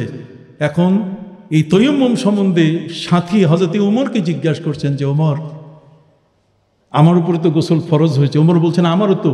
কয় তাহলে তৈয়ম্মুম করব কিভাবে? এই উজুর তৈয়ম্মুম কি গোসলে চলবে? কথা কোন? উজুর তৈয়ম্মুম কি গোসলে চলবে? হযরতে উমর ফারুক রাদিয়াল্লাহু তাআলা বলছেন, এই বিষয় সম্পর্কে আমার জানা নাই যে উজুর তৈয়ম্মুম দিয়ে গোসলের কাজ হবে কিনা। কথা বুঝলেন? সেই লোকটা করলো কি, তৈয়ম্মুম সম্বন্ধে উমর আপনি মাসলা দিতে পারলেন না, দেখেন আমি মাসলা দিতেছি। উনি কাপড় চোপড় খুলে পুরা মাটির উপরে গড়িমড়ি দেওয়া শুরু করছে, পুরা একেবারে। তৈয়ম্মুম কাকে বলে? মাথা থেকে পা পর্যন্ত তৈয়ম্মুম। কথা কি বুঝতে পারছেন? পুরা মাথার পা ব্যাপী তৈয়ম্মুম, বিশাল বড় তৈয়ম্মুম। হযরতে উমর মিসকে হাসি দিয়ে তিনি দেখছেন এটা আবার কোন দেশে তৈয়ম্মুম। হযরতে উমর বলেন, দাঁড়াও, নবীর কাছে তোমার বিরুদ্ধে আমি অভিযোগ করব। লোকটি বলল যে আমি এই তৈয়ম্মুম করে নামাজ পড়ছি, উমর আপনি কিন্তু নামাজ পড়েন নাই, কাজে নবীর কাছে আমি অভিযোগ করব উমর নামাজ পড়ে নাই। একজন আরেকজনের বিরুদ্ধে নালিশ করবে, অভিযোগ তৈরি করলো। আল্লাহু আকবার। দেখেন কোরআন কত ইন্টারেস্টিং, এটা কত বড় চমৎকার একখানা গ্রন্থ। আপনি কোরআন নিয়ে আগান, আপনি দেখবেন সারা দিন সারা রাত আপনি পড়ে থাকবেন। এই যে আমরা এটা নিয়ে পড়ে থাকি কেন? এটার স্বাদ যে কত চমৎকার, এটার যে রস কত সুন্দর, কতক্ষণ না, এর জ্ঞানটা যে কত পবিত্র এবং স্বচ্ছ, এটা যে কত সহজভাবে হৃদয়ঙ্গম করা যায়, হৃদয়ের প্রেক্ষাপটে কিভাবে এই জিনিসটাকে স্থাপন করা যায়, এই বিষয়টা যতক্ষণ পর্যন্ত আপনি কোরআনের স্পর্শে আসবেন না ততক্ষণ পর্যন্ত আপনার জন্য বোঝা বড় কঠিন। সম্মানিত সুধী বন্ধুরা আমার, শেষ পর্যন্ত নবীজির কাছে চলে এসেছে। ওমর বলছেন, হুজুর আজকে আমি এমন তৈয়ম্মম দেখছি যা কোনোদিন চোখে পড়ে নাই। উনি দেখেন পুরা বদর, কতক্ষণ না বদর বুঝেন? বদর মানে কাপড় চোপড় যদি না থাকে তাকে বদর বলে। তো বদর, পুরা বদর দিগম্বর, কতক্ষণ না তে পুরা দিগম্বর হয়ে সে তৈয়ম্মম করছে। বলছে হুজুর উনি কোনো রকম তৈয়ম্মম না করে নামাজ পড়ে নাই। তখন নবী করিম সাল্লাল্লাহু আলাইহি ওয়াসাল্লাম দুইজনের কথা শুনে এমনভাবে হাসলেন, নবীজির দাঁত মোবারক বের হয়ে গেছিল। নবী করিম সাল্লাল্লাহু আলাইহি ওয়াসাল্লাম বলেন, ইন্নামা শিফাউল আইয়ে আস-সাওয়াল, ইন্নামা শিফাউল আইয়ে আস-সাওয়াল। যে মানুষটা জানে না তার মুক্তির পথ হলো কারো কাছে প্রশ্ন করে কি জেনে নেওয়া। কাজে কোরআন বলে দিয়েছে, ফাসআলু আহলাজ যিকরি ইন কুনতুম লা তা'লামুন। যে জানে না সে যেন জাননেওয়ালার কাছে জানে। জাননেওয়ালা কে? জাননেওয়ালা হলো যে ওই বঙ্গোপসাগরের, ওই মহাসাগরের মাঝখানে যিনি তার জাল ফেলে সেখানে মাছ ধরেছেন, সেই বঙ্গোপসাগরের মতো বিশাল একটি বাংলাদেশ ব্যাংক, আমাদের নদীগুলো এক একটা বাংলাদেশ ব্যাংক, এর ভিতরে কত বিশাল মাছ, বড় বড় মাছ, ইলিশ বলেন, সব ধরনের মাছ এর ভিতরে মহাসম্পদ লুকিয়ে আল্লাহ রেখেছেন। জাল ভরা যখন মাছ উঠে তখন যিনি জেলে তার কলিজা ভরে যায়। কি বলেন? তার নৌকায় যখন সে মাছগুলো ভর্তি করে শেষ করতে পারে না, তখন সে আল্লাহর শুকরিয়া আদায় করতে থাকে যে আল্লাহ আলহামদুলিল্লাহ তুমি কি দিয়েছো। অতএব ওয়াকুল্লুহুম মির রাসূলিল্লাহি মুলতামিসুন গারাফাম মিনাল বাহরে আও রাশাফাম মিনাদ দিয়ামি। তার মানে এই মহাসাগরের মধ্যে সবাই জাল ফেলতে পারে না। ইমাম আবু হানিফা জাল ফেলেছেন, বিশাল বড় বড় মাছ, পাঙ্গাস মাছ বলেন আর সবচেয়ে বড় বড় করাল মাছ বলেন, সব কিছু এসে গেছে। ইমাম শাফিও জাল ফেলেছেন, তার মাছেও ঠিক তার জালে এরকম মাছ এসেছে। এই মহাজ্ঞানের মহাসাগরের মধ্যে ইমাম মালিক জাল ফেলেছেন, যে জালটা আমি ফেলতে পারিনি। ওই মহাসাগরের মধ্যে জাল ফেলেছেন ইমাম আহমদ বিন হাম্বল। ইমাম আহমদ বিন হাম্বল তার জালে যা ধরা পড়েছে সেটা পৃথিবীর মানুষ জানতে পেরেছে। অতএব এই মহাসাগরের, মহাসমুদ্রের ভিতরের মণিকোঠায় যারা জাল ফেলেছেন তাদের মহাসমুদ্রের মহাজ্ঞানের কাছে আমরা ঋণী। এই কারণে তাদের কাছে আমরা প্রশ্ন করে জানতে পারি। ইমাম আবু হানিফা এ কারণে দরকার, ইমাম শাফি এ কারণে দরকার, ইমাম মালিক, ইমাম আহমদ বিন হাম্বল এ কারণে দরকার, মজহাব মানা এ কারণে কি দরকার। কথা বল। এ সম্পর্কে তিরমিজি শরীফের হাদিস, আনিন নুমান ইবনে বাশীর রাদিয়াল্লাহু তাআলা আনহু قال قال رسول الله صلى الله عليه وسلم الحلال بين والحرام بين وبين ذلك امور مشتبهات لا يدري كثير من الناس اهي من الحلال ام هي من الحرام فمن اتقى استبراء لدينه فقد سلم الا وان لكل ملك هما الا وان هما الله محارمه الا وان ফিল জাসাদি লামুদগাতান ইজা সালুহাত সালুহাল জাসাদু কুল্লু ওয়া ইজা ফাসাদাত ফাসাদাল জাসাদু কুল্লু আলা ওয়াহিয়াল কালব। ইসলামটা যে চারটি হাদিসের উপরে দাঁড়ানো আছে তার মধ্যে একটি হাদিস হলো এই হালাল হারামের বিশ্লেষণের হাদিস। হালাল স্পষ্ট, হারাম স্পষ্ট, এর মাঝখানে সন্দেহাত্মক দোদুল্যমান বিষয়গুলো আছে যেগুলো আমরা সহজে উদ্ধার করতে পারবো না। যে কারণে আলেম সাহেবদের কাছে ওই ক্যালিফোর্নিয়ার ডাক্তার সাহেবরা শরণাপন্ন হলেন। আমি কি বুঝাইতে পারছি? আমি কিন্তু এখনো আদাল আর এহসানে যাই নাই। কতক্ষণ না, ইন্নাল্লাহ ইয়া'মুরুকুম বিল আদলি ওয়াল এহসান, আমি ওখানে যাই নাই। একটু যাই, গেলেই আপনি বুঝতে পারবেন যে আমার কোরআনের গভীরতা, জ্ঞানের গভীরতা কত বড়। বুঝতে পারছেন? সম্মানিত শুধু আলেমদের কাছে এই ক্যালিফোর্নিয়ার ডাক্তাররা জিজ্ঞেস করলেন যে এটার ফয়সালা কি? এই 2 মা এক ছেলে নিয়ে ঝগড়া করতেছে, সমাধান কি? কই সমাধান কোরআনে আছে। সুবহানাল্লাহ বলেন। কই কোরআনে কোথায়? কোরআনের ফয়সালা কি? কই কোরআনের ফয়সালা হলো যেই 2 মা সন্তান প্রসব করেছে, একটি ছেলে এবং একটি কি, কিন্তু দাবি করছে একটি ছেলেকে নিয়ে 2 মা। কাজে 2 মায়ের বুকের দুধকে এক পাত্রে নেওয়া হোক, নেওয়ার পরে এটাকে ওজন করা হোক। কথা কন না, যার দুধের পাত্র ভারী হবে এই ছেলের মাস তিনি হবেন। এখন এটা তো বোঝা মুশকিল, এটা তো কোনো সায়েন্সে বনে না, কথা কন না, এটা কোনো বিজ্ঞানের থিওরিতে এটা বনে না। কোনো বিজ্ঞানের থিওরি দিয়ে এই ধরনের কথা কিভাবে আলেমরা বলছেন যে দুই মায়ের বুকের দুধ দুই পাত্রে নিয়ে ওজন করা হোক, যেই দুধটা ভারী হবে যার এই ছেলেটা তার। সম্মানিত সুধী, ডাক্তার জ্ঞানী মানুষ তারা বলছেন যে কোনো প্রমাণ আছে? আছে। কোথায়? কয় আল কোরআনে। যে কোরআন নিয়ে আজকে আমরা দুইজন ছাত্রের মাথায়, একজন বোনের হাতে বোরকা দিলাম, ওদের মাথায় পাগড়ি দিলাম, সেই কোরআনে কি আছে আসেন? সুবহানাল্লাহ বলেন। পবিত্র কোরআনের মধ্যে আল্লাহ পাক রব্বুল আলামিন বলে দিয়েছেন এর ফয়সালা। আল্লাহ বলেন কিয়ামত পর্যন্ত কোনো সংবিধান প্রয়োজন নাই যদি আল কোরআনকে ফলো করা হয়। এটা দিয়ে সমাজ চালানো যাবে, এটা দিয়ে রাষ্ট্র পরিচালনা করা যাবে, এটা দিয়ে গোটা পৃথিবী পরিচালনা করা যাবে। কথা বলছি, যে কারণে হেরাক্লিয়াস রোমান সম্রাট পৃথিবীর মধ্যে, সেও আমার নবী সাল্লাল্লাহু আলাইহি ওয়াসাল্লাম সম্পর্কে বলেছেন লাউ তাজাশশামতু ইলাই লাউ আসালতু ইলাই, যদি আমি মুহাম্মদ সাল্লাল্লাহু আলাইহি ওয়াসাল্লামের কাছে যেতে পারতাম, লা গাসালতু আলা কাদমাই, তাহলে আমি তার পা মোবারকের উপরে পানি ঢেলে দিয়ে নিজে হাতে আমি তার পা ধুয়ে দিতাম। নবীজির পা মোবারক ধুয়ে দিতে চেয়েছে রোমান সম্রাট হেরাক্লিয়াস, বাইজেন্টাইন সম্রাট হেরাক্লিয়াস। সম্মানিত সুধী, শেষ পর্যন্ত তারা উত্তর দিচ্ছেন আলিমরা বলছেন কোরআনে আছে। কয় কোরআনে কোথায়? কয় এটা মেলি ঘটনা, দুই মায়ের ঘটনা, দুই মা বাচ্চাকে নিয়ে ঝগড়া করছে, কাজে বাচ্চার ঘটনা, দুই মায়ের ঘটনা কোথায় যাবেন? সূরা নিসার মধ্যে আছে, মহিলার সূরার মধ্যে আছে। সুবহানাল্লাহ বলেন। তাহলে সাবজেক্ট প্রেডিকেট সবকিছু মিলে গেছে কিনা?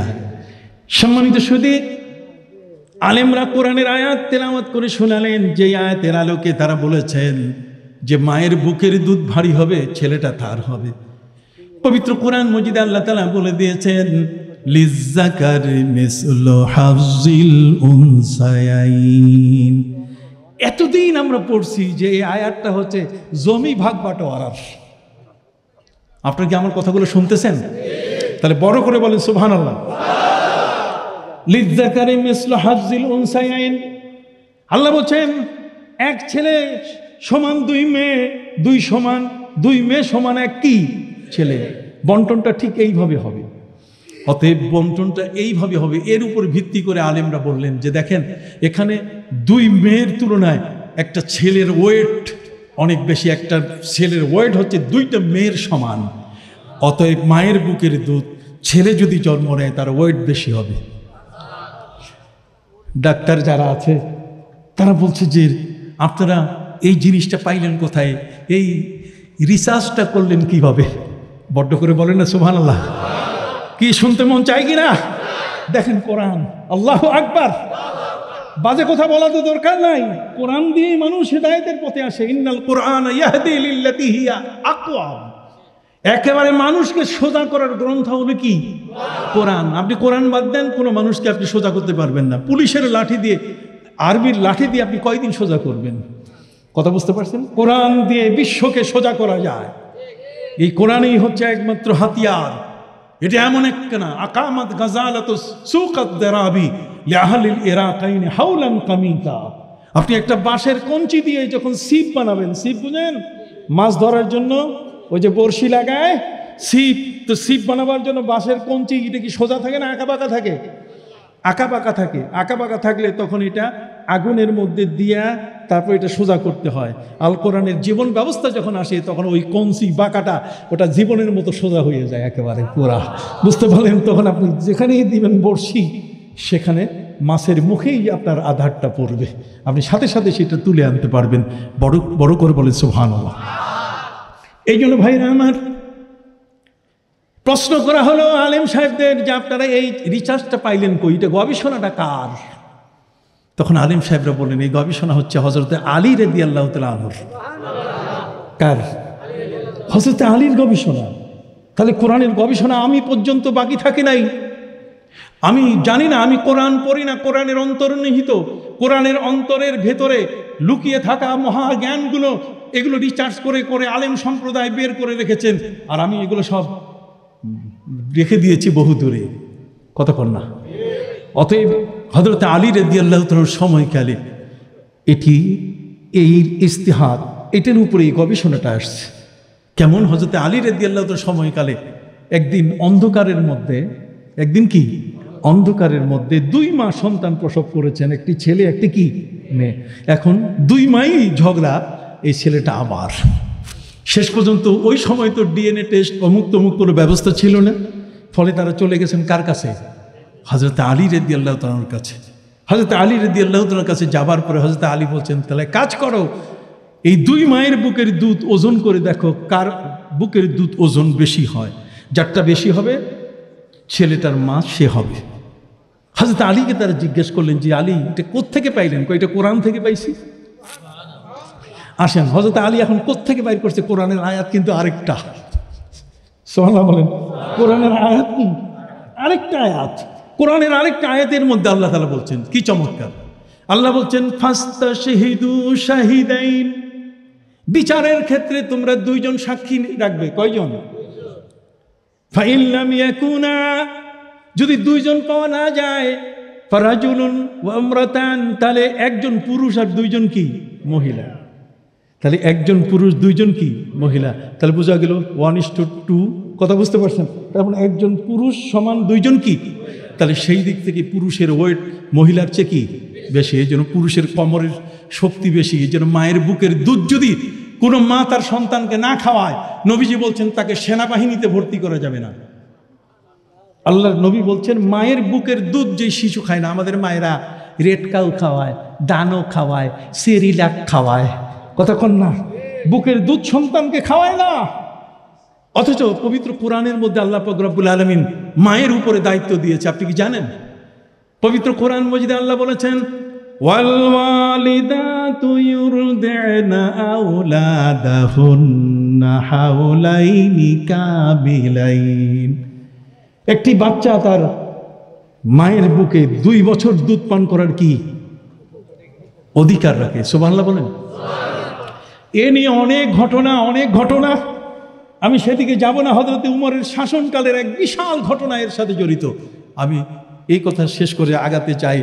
এই ছেলেদের মাথায় পাগড়ি দিয়েছি, আমি আবেগ আপ্লুত হয়ে গেছি আপনাদের কাছে। কি বলেন, ঠিক কিনা? যে মাদ্রাসা আজকে আমার সাথে দেখা করেছেন আমাদের ফারুক সাহেব ভাই আমার, উনি আমাদের আজকের স্বনামধন্য ব্যক্তি, তিনি এর সাথে অ্যাডভোকেট সাহেব, উনি কোথায়, আরো অন্যান্য যারা আছে, এই মাহফিলের আয়োজক যারা, যুবক জিন্দা মানুষ।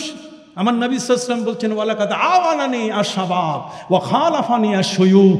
আমার নবীজি বলছেন যে বুড়ারা আমার ইসলামের বিরোধিতা করেছে আর যুবকরা ইসলামকে দাঁড় করাই দিয়েছে। যারা বলেন বুড়ারা কি ইসলামটাকে বিরোধিতা করেছে। ওয়ালাকাদ আওয়ানানি আশ-শাবাব ওয়া খালাফানি আশ-শুয়ুখ। শায়েখ যারা, বুড়ারা, বুড়া মানে আপনারা না, বুড়া মানে ওই যুগের আবু জাহাল, কতক্ষণ না, ওই যুগের কি আবু জাহাল, ওই যুগের আবু লাহাব, তারা ইসলামকে পিছিয়ে দিয়েছে। আর যুবক হযরত আবু বকর সিদ্দিক, হযরত উমরের মতো ব্যক্তি, কথা বুঝতে পারছেন, ইমামকে, ইসলামকে এগিয়ে দিয়েছেন। অতএব আজকের এখানে যারা এই মাহফিলের যা আয়োজন করেছেন, আমি তাদের মোবারকবাদ জানাই। আপনারা সবাই মিলে তাদেরকে একটু থ্যাংক ইউ দিবেন না? তাহলে ইসলামের থ্যাংক ইউ কি? মারহাবা। যারা বলেন ইসলামের থ্যাংক ইউ কি? আবার বলেন ইসলামের থ্যাংক ইউ কি? তাহলে কাউকে যদি আপনি থ্যাংক ইউ দেন, তাহলে থ্যাংক ইউ দরকার নাই। আপনি জানেন কবি কি বলেছেন? তৌহিদের হায় এ চির সেবক, ভুলিয়া গিয়াছি সে তকবীর, দুর্গা নামের কাছাকাছি প্রায় দুর্গায় গিয়া লুটাই শির। তৌহিদের হায় চির সেবক, ভুলিয়া গিয়াছি সে তকবীর। যে তকবীর আমাদের মুখে আসা দরকার, যে শব্দগুলো, যে বাক্যগুলো, যে সেন্টেন্সগুলো আমাদের ব্যবহার করা দরকার, মারহাবা, এগুলো সব ভুলে আমরা নতুন ওই ওদের চালে পড়ে ওদের ভাষাগুলো আমরা ব্যবহার করছি। যে কারণে আল্লামা ইকবাল বলেছেন, আল্লামা ইকবাল তিনি কি চমৎকার করে তার ভাষা দিয়ে তিনি বলে দিয়েছেন कि उन्हीं की महफिल सजा रहा हूँ, चिराग मेरी है रात उनकी, उन्हीं की मतलब कहा रहा हूँ, ज़बां मेरी है बात उनकी। আমি বাংলায় বলে দিচ্ছি, আমরা তো উর্দু ফার্সি পড়া মানুষ, আমরা তো এগুলো পড়া মানুষ, মন্থন করা মানুষ। সম্মানিত সুধী, বলছেন যে আমার বাতি দিয়ে আমি সভা সাজিয়েছি, আর সেখানে ওই সভা চালাইতেছে ইহুদি খ্রিস্টান। তেল জলে আমার, আর সভা করে ইহুদি খ্রিস্টান।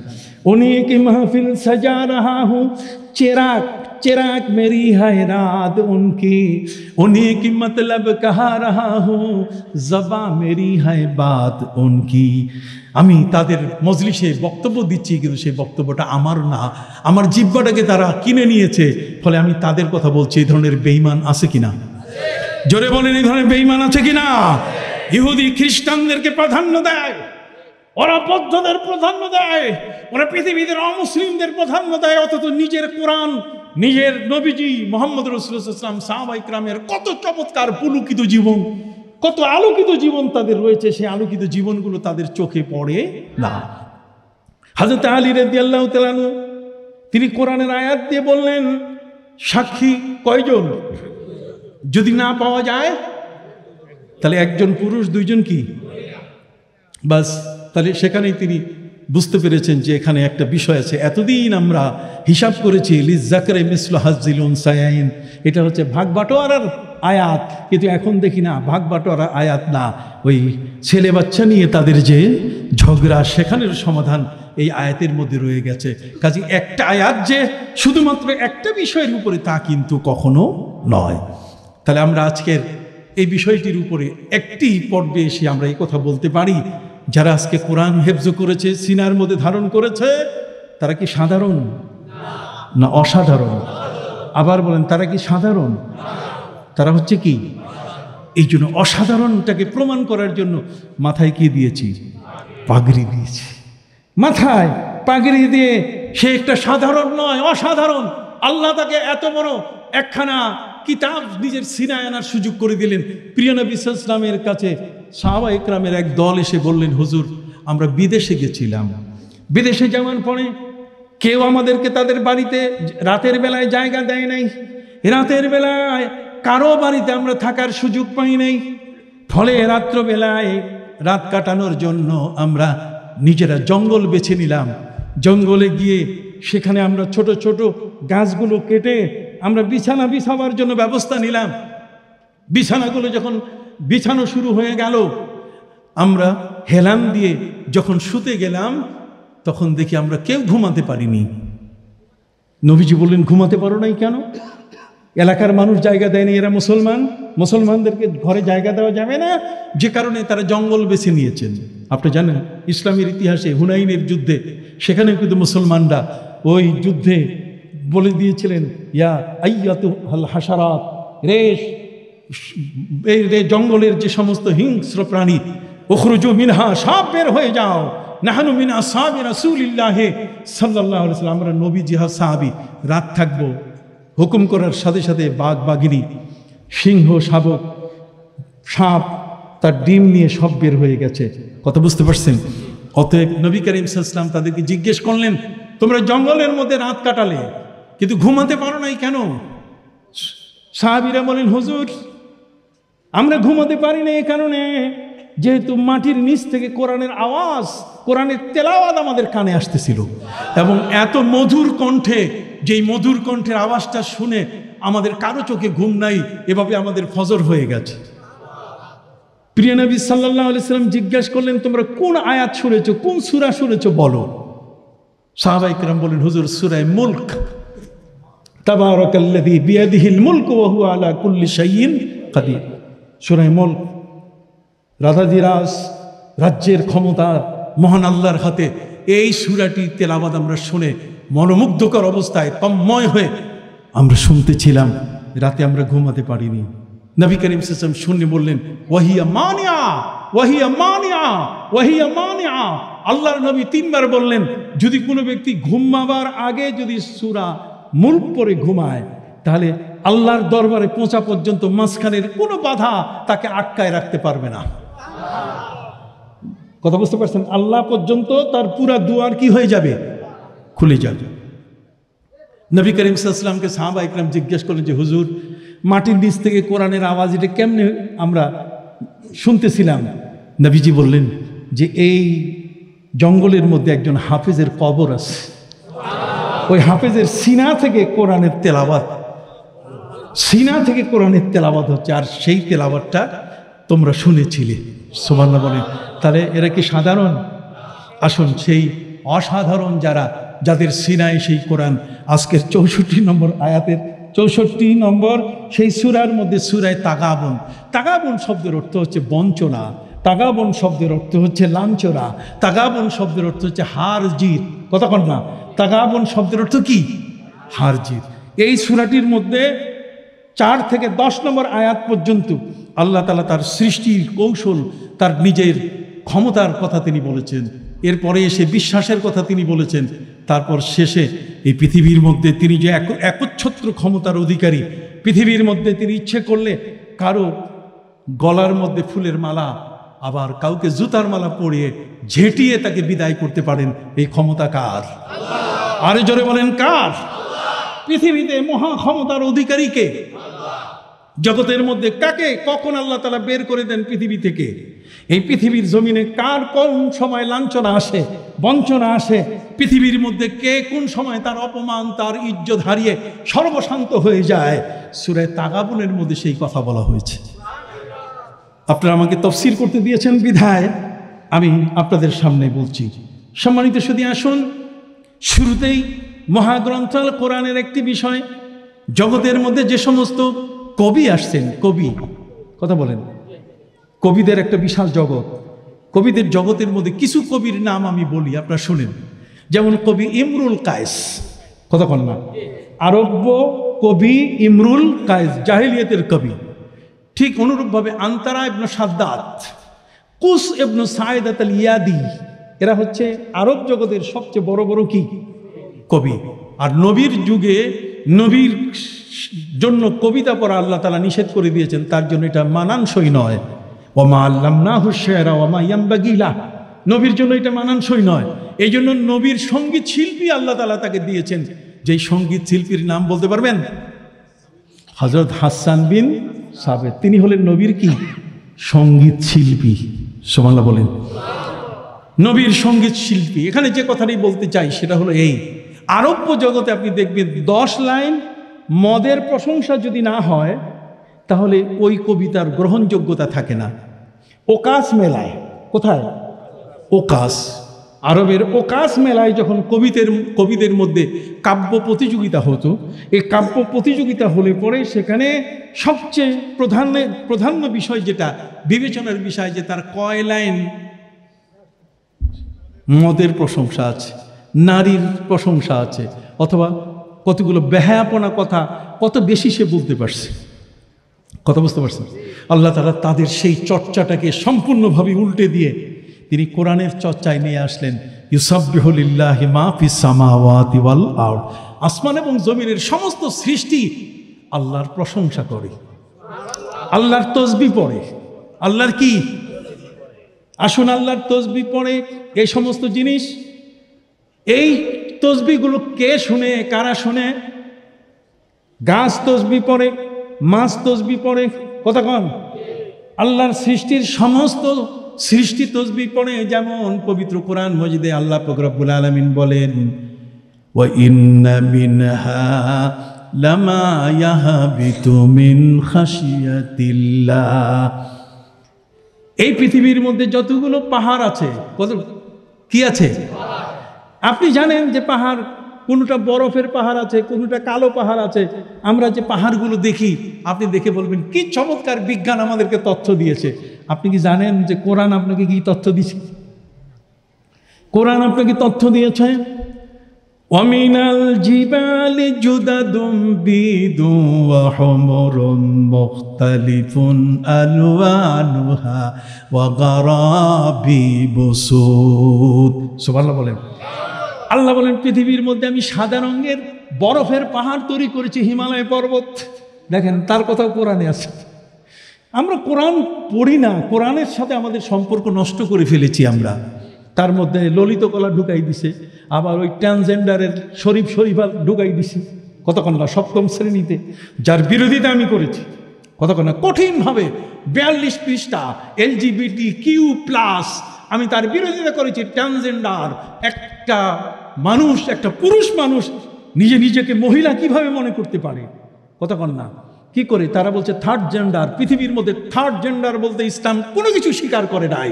ইসলামের মধ্যে কোনো থার্ড জেন্ডার নাই। ইসলামের মধ্যে দুইটা জেন্ডার, একটা হচ্ছে পুরুষ আর একটা কি মহিলা। আল্লাহ বলছেন ও খালাকনাকুম আজওয়াজা, আমি জোড়া জোড়া সৃষ্টি করেছি। ইমাম আবু হানিফাকে প্রশ্ন করা হয়েছে, ইমাম আবু হানিফা, মজার ঘটনা শোনেন। ইমাম আবু হানিফাকে জিজ্ঞেস করা হয়েছে, হে ইমাম আবু হানিফা, আপনি বলেন তো দেখি, যদি কোনো নারীর দেহের সমস্ত চুলগুলো যদি গোনা হয়, কোনো পুরুষের দাড়ি মোষ তার দেহের পশমগুলো যদি গণনা করা হয়, তাহলে জোর হবে না বেজোর হবে? কতক্ষণ না জোর হবে না, জোর বেজোর বুঝেন? বেজোর মানে 1, 3, 5, 7, 9, 11, 13, 15, কতক্ষণ? আর জোর হলো 2, 4, 6, 8, 10, 12, কি ঠিক কিনা? ইমাম আবু হানিফা রহমতুল্লাহ আলাইকে জিজ্ঞেস করা হয়েছে, ইমাম আবু হানিফা বলেন তো দেখি, উত্তর দেন। ইমাম আবু হানিফা বলছেন সব কি হবে?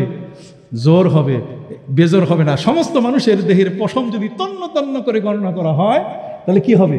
জোর হবে। কেন? আল্লাহ বলছেন ওয়া খালাকনাকুম আজওয়াজা, আমি তোমাদেরকে জোড়া জোড়া করে সৃষ্টি করেছি।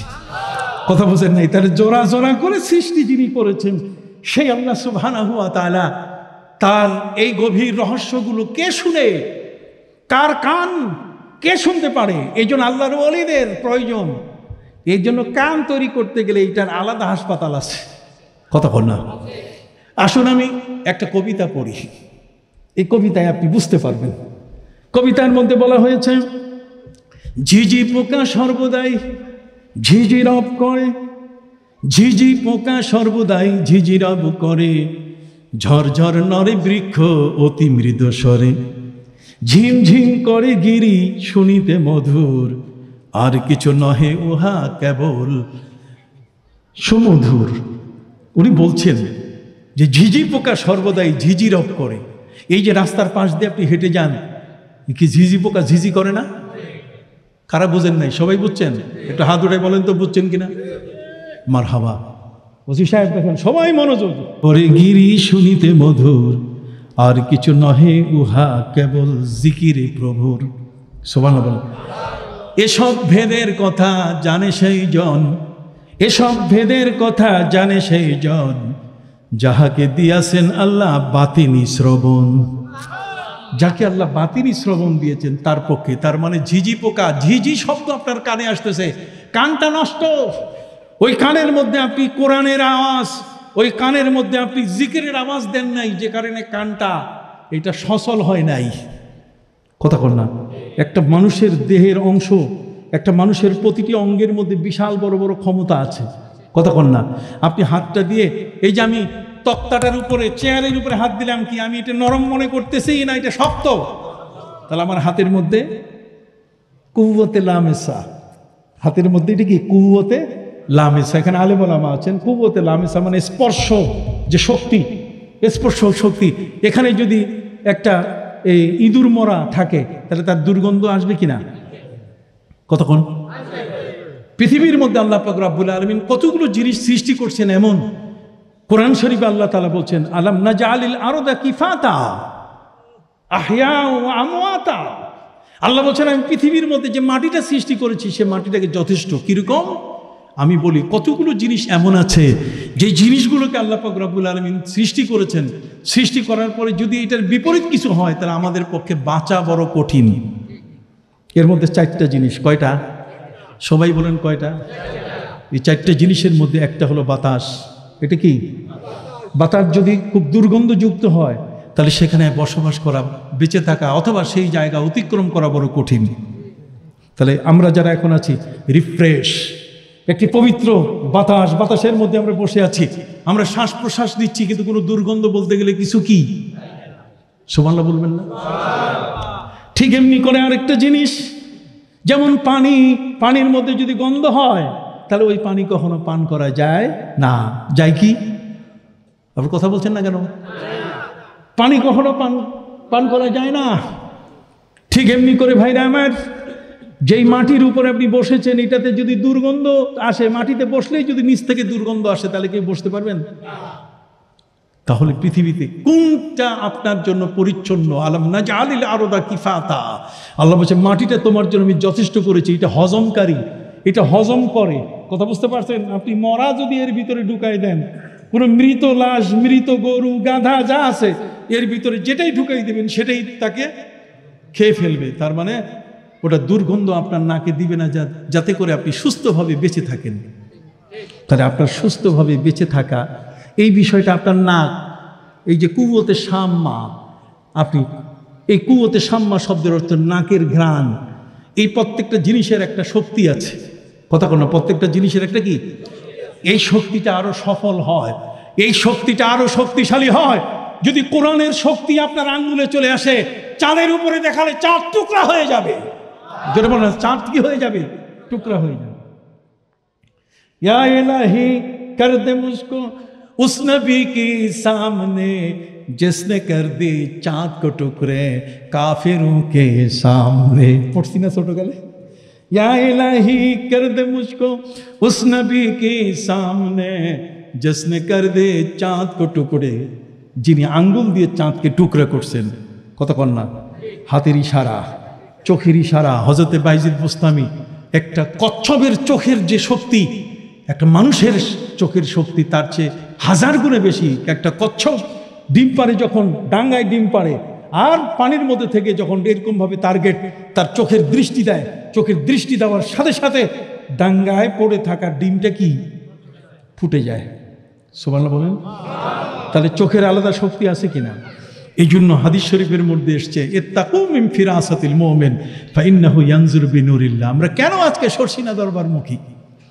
কথা বল না, আমরা কেন এই দরবারের সাথে সম্পৃক্ত?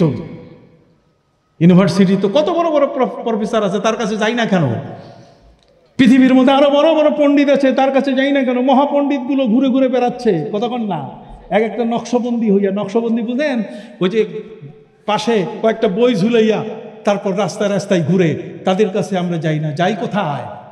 যাই এমন একটা জায়গায়, যেমন আমি সবসময় বলে থাকি যে আমার জ্ঞানের জন্মস্থান হলো সারসিনা। আমার জ্ঞানের জন্মস্থান, কথা বোঝেন নাই? এই যে আমি যতগুলো কথা বলছি দীর্ঘদিন সারসিনা দরবারের ইভেন আমি বাথরুম পর্যন্ত পরিষ্কার করে দিয়েছি মানুষের জন্য। मिटा दे तू अपने हस्ती को गर कुछ होना चाहे कि दाना खाक से मिलकर गुले गुलजार हो जाता है। প্রিয় মরহুম আবু জাফর মোহাম্মদ সালে রহমতুল্লাহ আলাইহির সময়কালে দুইজন ব্যক্তি রাতের বেলায় আসছে, রাত 3টার সময় বাথরুম যাবে, খুঁজে পায় না। আমি দরজা খুলে দেখি দুইজন মানুষ অস্থির, পেটে যদি চাপ পড়ে তখন কি আর কোনো লজ্জা শরম থাকে? বলছে, বাবা অবস্থা খারাপ, 2 পা হাঁটতে পারবো না, তাড়াতাড়ি ব্যবস্থা করেন, বাথরুম কোথায়? আমি সাথে সাথে আমি বললাম, আপনারা আসেন, বাথরুম দেখাই দিলাম। রিজার্ভ পুকুর ছিল পাশে, আমি কাছ থেকে পানি নিয়ে বাথরুম পরিষ্কার করে দিয়ে তারপর বললাম আপনারা সেখানে যান। বাথরুম সেরে আবার আমি পানি তুলে দিয়ে তাদেরকে উজুর ব্যবস্থা করলাম। এত খুশি হয়ে গেছে। পীর মরহুমের কাছে গিয়ে বলছে, হুজুর আপনার মাদ্রাসায় কি এমনও ছাত্র আছে যেই ছাত্র এইভাবে মেহমানদের বাথরুম পরিষ্কার করে দেয়, পানির ব্যবস্থা করে উজু করায় দেয়? হুজুর খুশি হয়েছেন। পরে সারসিনা মাহফিলের পরপর পীর মরহুম সারসিনা দরবারের পীর যারা, তারা কিন্তু ছাত্র শিক্ষক দিয়ে বসেন যে এবার মাহফিলটা কেমন হলো। কথা বলেন না? যেমন আপনারা আগামীকাল নাহলে পরশু বসবেন যে এবারের মাহফিলটা, এবারে আমরা যারা এসছি কীরকম লোক হলো, আমরা যে প্রত্যেকের জন্য খাবারের ডেক রেডি করে রাখছি সবাইকে খাওয়াইতে পারলাম কিনা, এই সবগুলো আয়োজনে কোনো ত্রুটি হলো কিনা, এই ধরনের একটা পর্যালোচনার সভা ডাকা হয় কিনা। মসজিদের মধ্যে ডেকে হুজুর কেবলা দোয়া করলেন যে ছাত্র রাতের বেলায় এই 2 জন মেহমানকে এভাবে তাদের ব্যবস্থা করেছে, আমি দোয়া করি আল্লাহ যেন পৃথিবীতে তাকে শ্রেষ্ঠ মুহাদ্দিস বানায়, পৃথিবীর যেন শ্রেষ্ঠ খাদেম হিসাবে কবুল করে। যে কারণে আজকে আমার দুয়ার খুলে গেছে। আমেরিকা বলেন, অস্ট্রেলিয়া বলেন, কানাডা বলেন, আপনার ওই নেদারল্যান্ড বলেন, আপনার বলেন ইটালি বলেন, আপনার ফ্রান্স বলেন, সারা জগতের সবখানে আল্লাহ আমাকে নেন। সবখানে আপনাদের মাঝে আজকে যেভাবে বক্তব্য দিচ্ছি, তাদের মাঝেও ঠিক আরো কঠিনভাবে জোরালো বক্তব্য। ওখানে ইয়াঙ্গার যারা, ইয়ুথ যারা, ছোট ছোট বাচ্চা যারা, তাদের কাছে ইসলাম প্রচার করা যে এখন কত জরুরি, তাদেরকে খেয়ে ফেলতেছে ইহুদিরা, খ্রিস্টানরা। প্রত্যেকের ঘরে শুধু কম্পন যে এদেরকে কোরআনে হাফেজ তারা বানাচ্ছে, কিন্তু হাফেজ বানালেই তো হবে না, কোরআনটা তো তাদের সিনায় বুঝাবার ব্যবস্থাও করতে হবে। সুবহানাল্লাহ বলেন। যা হোক সম্মানিত সুধী, ঝিঝি পোকা সর্বদাই ঝিঝিরব করে। কি বলছি কিনা? ঝিঝি পোকা সর্বদাই ঝিঝিরব করে। রে ভাইরা, ইসলামের বিধান হলো যদি আপনি বাথরুমে যান, ঢিলা কুলুপ যদি নেন, তাহলে সেই ঢিলাটা অন্তত মাটিতে একটা চাপ দিয়া ধাক্কা দিয়া ওরে বন্ধ করবেন। ওটাও কিন্তু জিকির করে। বলবেন যে হুজুর এটা কোথায় আছে? কোরআনে আছে, ওয়া ইম মিন শাইইন ইল্লা ইউসাব্বিহু বিহামদি রাব্বিহি ওয়ালাকিন লা তাফকাহুনা তাসবিহাহুম। প্রত্যেকটা সৃষ্টি আল্লাহর নামে তাসবিহ পড়ে। প্রত্যেকটা সৃষ্টি আল্লাহর নামে কি? তাসবিহ পড়ে। এই জন্য সূরা তাগাবুনের এই প্রথম একটা আয়াতই বোধহয় আগাইতে পারবো না, 18 নম্বর পর্যন্ত যাওয়া বড় কঠিন। ইউসাব্বিহু লিল্লাহি মা ফিস সামাওয়াতি ওয়া মা ফিল আরদ। ইউসাব্বিহু লিল্লাহি মা ফিস সামাওয়াতি ওয়া মা ফিল আরদ। লাহুল মুলকু ওয়া লাহুল হামদ ওয়া হুয়া আলা কুল্লি শাইইন কাদির। কবিরা মদের প্রশংসা করে, আর আল্লাহ বলছেন যে আমার প্রশংসা হয় এই সমস্ত সৃষ্টির মাধ্যমে। জোরে বলি সুবহানাল্লাহ। সেই সৃষ্টি যারা আল্লাহর প্রশংসা করে, সেই সৃষ্টি কারা? সেই সৃষ্টির চন্দ্র, সূর্য, নক্ষত্র রাজি কুল্লুন কাদ আলিমা সালাতাহু ওয়া তাসবিহা। আল্লাহর সৃষ্টির যত চন্দ্র বলেন, সূর্য বলেন, মাটি বলেন, গাছ বলেন, সবগুলোই কার নামে জিকির করে? আপনি জানেন না, কোনো তালিবুল ইলম, কোনো ছাত্র যদি মাদ্রাসায় আসে, তাহলে তার পায়ের নিচে ফিরিস্তারা ডানা বিছায় দেয়। হাত্তাল হিতান ফি জাওফিল মা। এমনকি পানির নিচে যে সমস্ত প্রাণী আছে এরা পর্যন্ত তাদের জন্য দোয়া করে। কি বলেন, ঠিক কিনা? এই জন্য ভাইরা আমার, আল্লাহর ওলিদের দরবারে আপনি এ কারণে যাবেন, তাদের মধ্যে ফেরাসাদ আছে, তাদের দৃষ্টি শক্তি এত বড় পাওয়ারফুল। তারা ইচ্ছা করলে গার খাকে গিয়ে যার সাওয়াদ, যদি তাদের দৃষ্টি মাটিতে পড়ে যায়, মাটি স্বর্ণে পরিণত হয়ে যায়। মাটি স্বর্ণে কি পরিণত হয়ে যায়। বড় পীর আব্দুল কাদের জিলানী রহমতুল্লাহ আলাইহির ঘরের মধ্যে চোর ঢুকছে, ঘটনা আপনারা জানেন। আমরা চোর পাইলেই তো কান ডলা দেই, নাক ডলা দেই। চোর হলেই তাকে মারধর করা শুরু করি। উনি মানেন নাই। চোর বলছে, হুজুর আমি তো অন্ধ হয়ে গেছি, আমি আসছি অসৎ উদ্দেশ্যে, এখন তো আটকা পড়ে গেছি, দরজা খুঁজেই পাই না, আমার চোখ দেখে না। উনি বললেন যে তুমি তওবা করো। তাকে তওবা করলেন। ওই সময় শাম দেশের মধ্যে 40 জন আবদাল থাকে, তার মধ্যে একজন আবদাল মারা গেছে, পোস্টটা শূন্য হয়েছে। উনি তাকে ওই মুহূর্তে ওই 40 জন আবদালের মধ্যে একজন তিনি করে দিয়ে দিলেন। আল্লাহর ওলিদের এই ধরনের ক্ষমতা আছে। কথা বুঝতে পারছেন? আল্লাহ তাআলা তাদেরকে সেই ক্ষমতা দিয়েছেন। তো কবি বলছেন যে ওই যে ঝিঝি পোকা সর্বদাই ঝিঝি রব করে। ঝিঝি পোকাটা ঝিঝি বলে না, বরং সে ঝিঝি দিয়ে তার রবকে ডাক দিচ্ছে, তার জিকির করতেছে। ঝিঝি পোকা সর্বদাই ঝিঝি রব করে, ঝরঝর নরে বৃক্ষ অতি মৃদু স্বরে। গাছগুলোর উপরে যখন বাতাস চালু হয় তখন পাতাগুলো ঝরঝর করে নড়ে। এই ঝরঝর করে নড়া শব্দটা, এটা হলো তার জিকির। সুবহানাল্লাহ। ঝিমঝিম করে গিরি শুনিতে মধুর। আপনি পাহাড়ি এলাকায় যাবেন, তখন আপনি দেখবেন যে ঝিম ধরে আছে। ওই ঝিম ধরে থাকাটাই সে আল্লাহর জিকিরে মশগুল আছে। ঝিমঝিম করে গিরি শুনিতে মধুর, আর কিছু নহে উহা কেবল জিকিরে প্রভুর। এসব ভেদের কথা জানে সেই জন, এসব ভেদের কথা জানে সেই জন, যাহাকে দিয়াছেন আল্লাহ বাতিনি শ্রবণ। অন্তর্চক্ষু, তার কানটা যদি কোরআন এবং হাদিসের দ্বারা পরিশীলিত না হয়, তার জীবনটা যদি সুন্দরভাবে কোরআন হাদিস দ্বারা যদি সে সাজাতে না পারে, তাহলে আপনি দেখবেন কোনোদিন এই সমস্ত অলিয়া উলিয়া পীর মাশায়েখকে তাদের কোন অবস্থাতেই স্বীকার করার কোনো শক্তি সৃষ্টি হবে না। যে কারণে সম্মানিত শুধু আনা সাগরের সেই খাজা মঈনুদ্দিন চিশতি, বিশাল সাগর আনা সাগর, আমি তো দেখে আসছি। সেই আনা সাগরের মধ্যে এক বদনা পানি, ওরা উজু করার পানি দিবে না। ব্রহ্মচারী যারা, তারা কিন্তু উজুর পানি দিবে না। বাস উনি বলছেন ঠিক আছে, উজুর পানি না দিলে এক বদনা পানি তো দিতে পারে। ঠিক আছে, এক বদনা নিতে পারে। ওই এক বদনা লাগাইছে, পুরো সাগরের পানি ঢুকে গেছে। কারামতুল আউলিয়ায়ে হাক্কুন, আল্লাহর ওলিদের কারামত কি? সত্য। অতএব আল্লাহর ওলিরা যারা যেখানে সাহিত্য আছেন, আপনার মির্জাগঞ্জের খলিফা সাহেব রহমতুল্লাহ আলাইহি, একজন খলিফা মানুষ, তিনি এসছেন শরীয়তপুর থেকে। এখানে আসার পরে দোকান বিছায় রাখতেন, সেই দোকান থেকে যে যার মাল নিয়ে যাইতো, আবার পয়সা দিত। কি বলেন, ঠিক কিনা? ঠিক। উনি সেলাই করতেন। খলিফা, খলিফা মানে ওই খোলাফায়ের 80 দিনের খলিফা না, কথা বুঝতে পারছেন? কিন্তু সেই মানুষটি তার এই সাধারণ জীবন দিয়ে তার বাহ্যিকটাকে তিনি মানুষের সামনে দেখিয়েছেন, কিন্তু আধ্যাত্মিকতায় তিনি ছিলেন পরিপূর্ণ। কথা বল না? আপনি দেখেন এখানে আরো অনেক আল্লাহর ওলিরা শুয়ে আছেন কিনা? ট্যাংরাখালি বলেন, আল্লাহর ওলিরা সেখানে শুয়ে আছেন।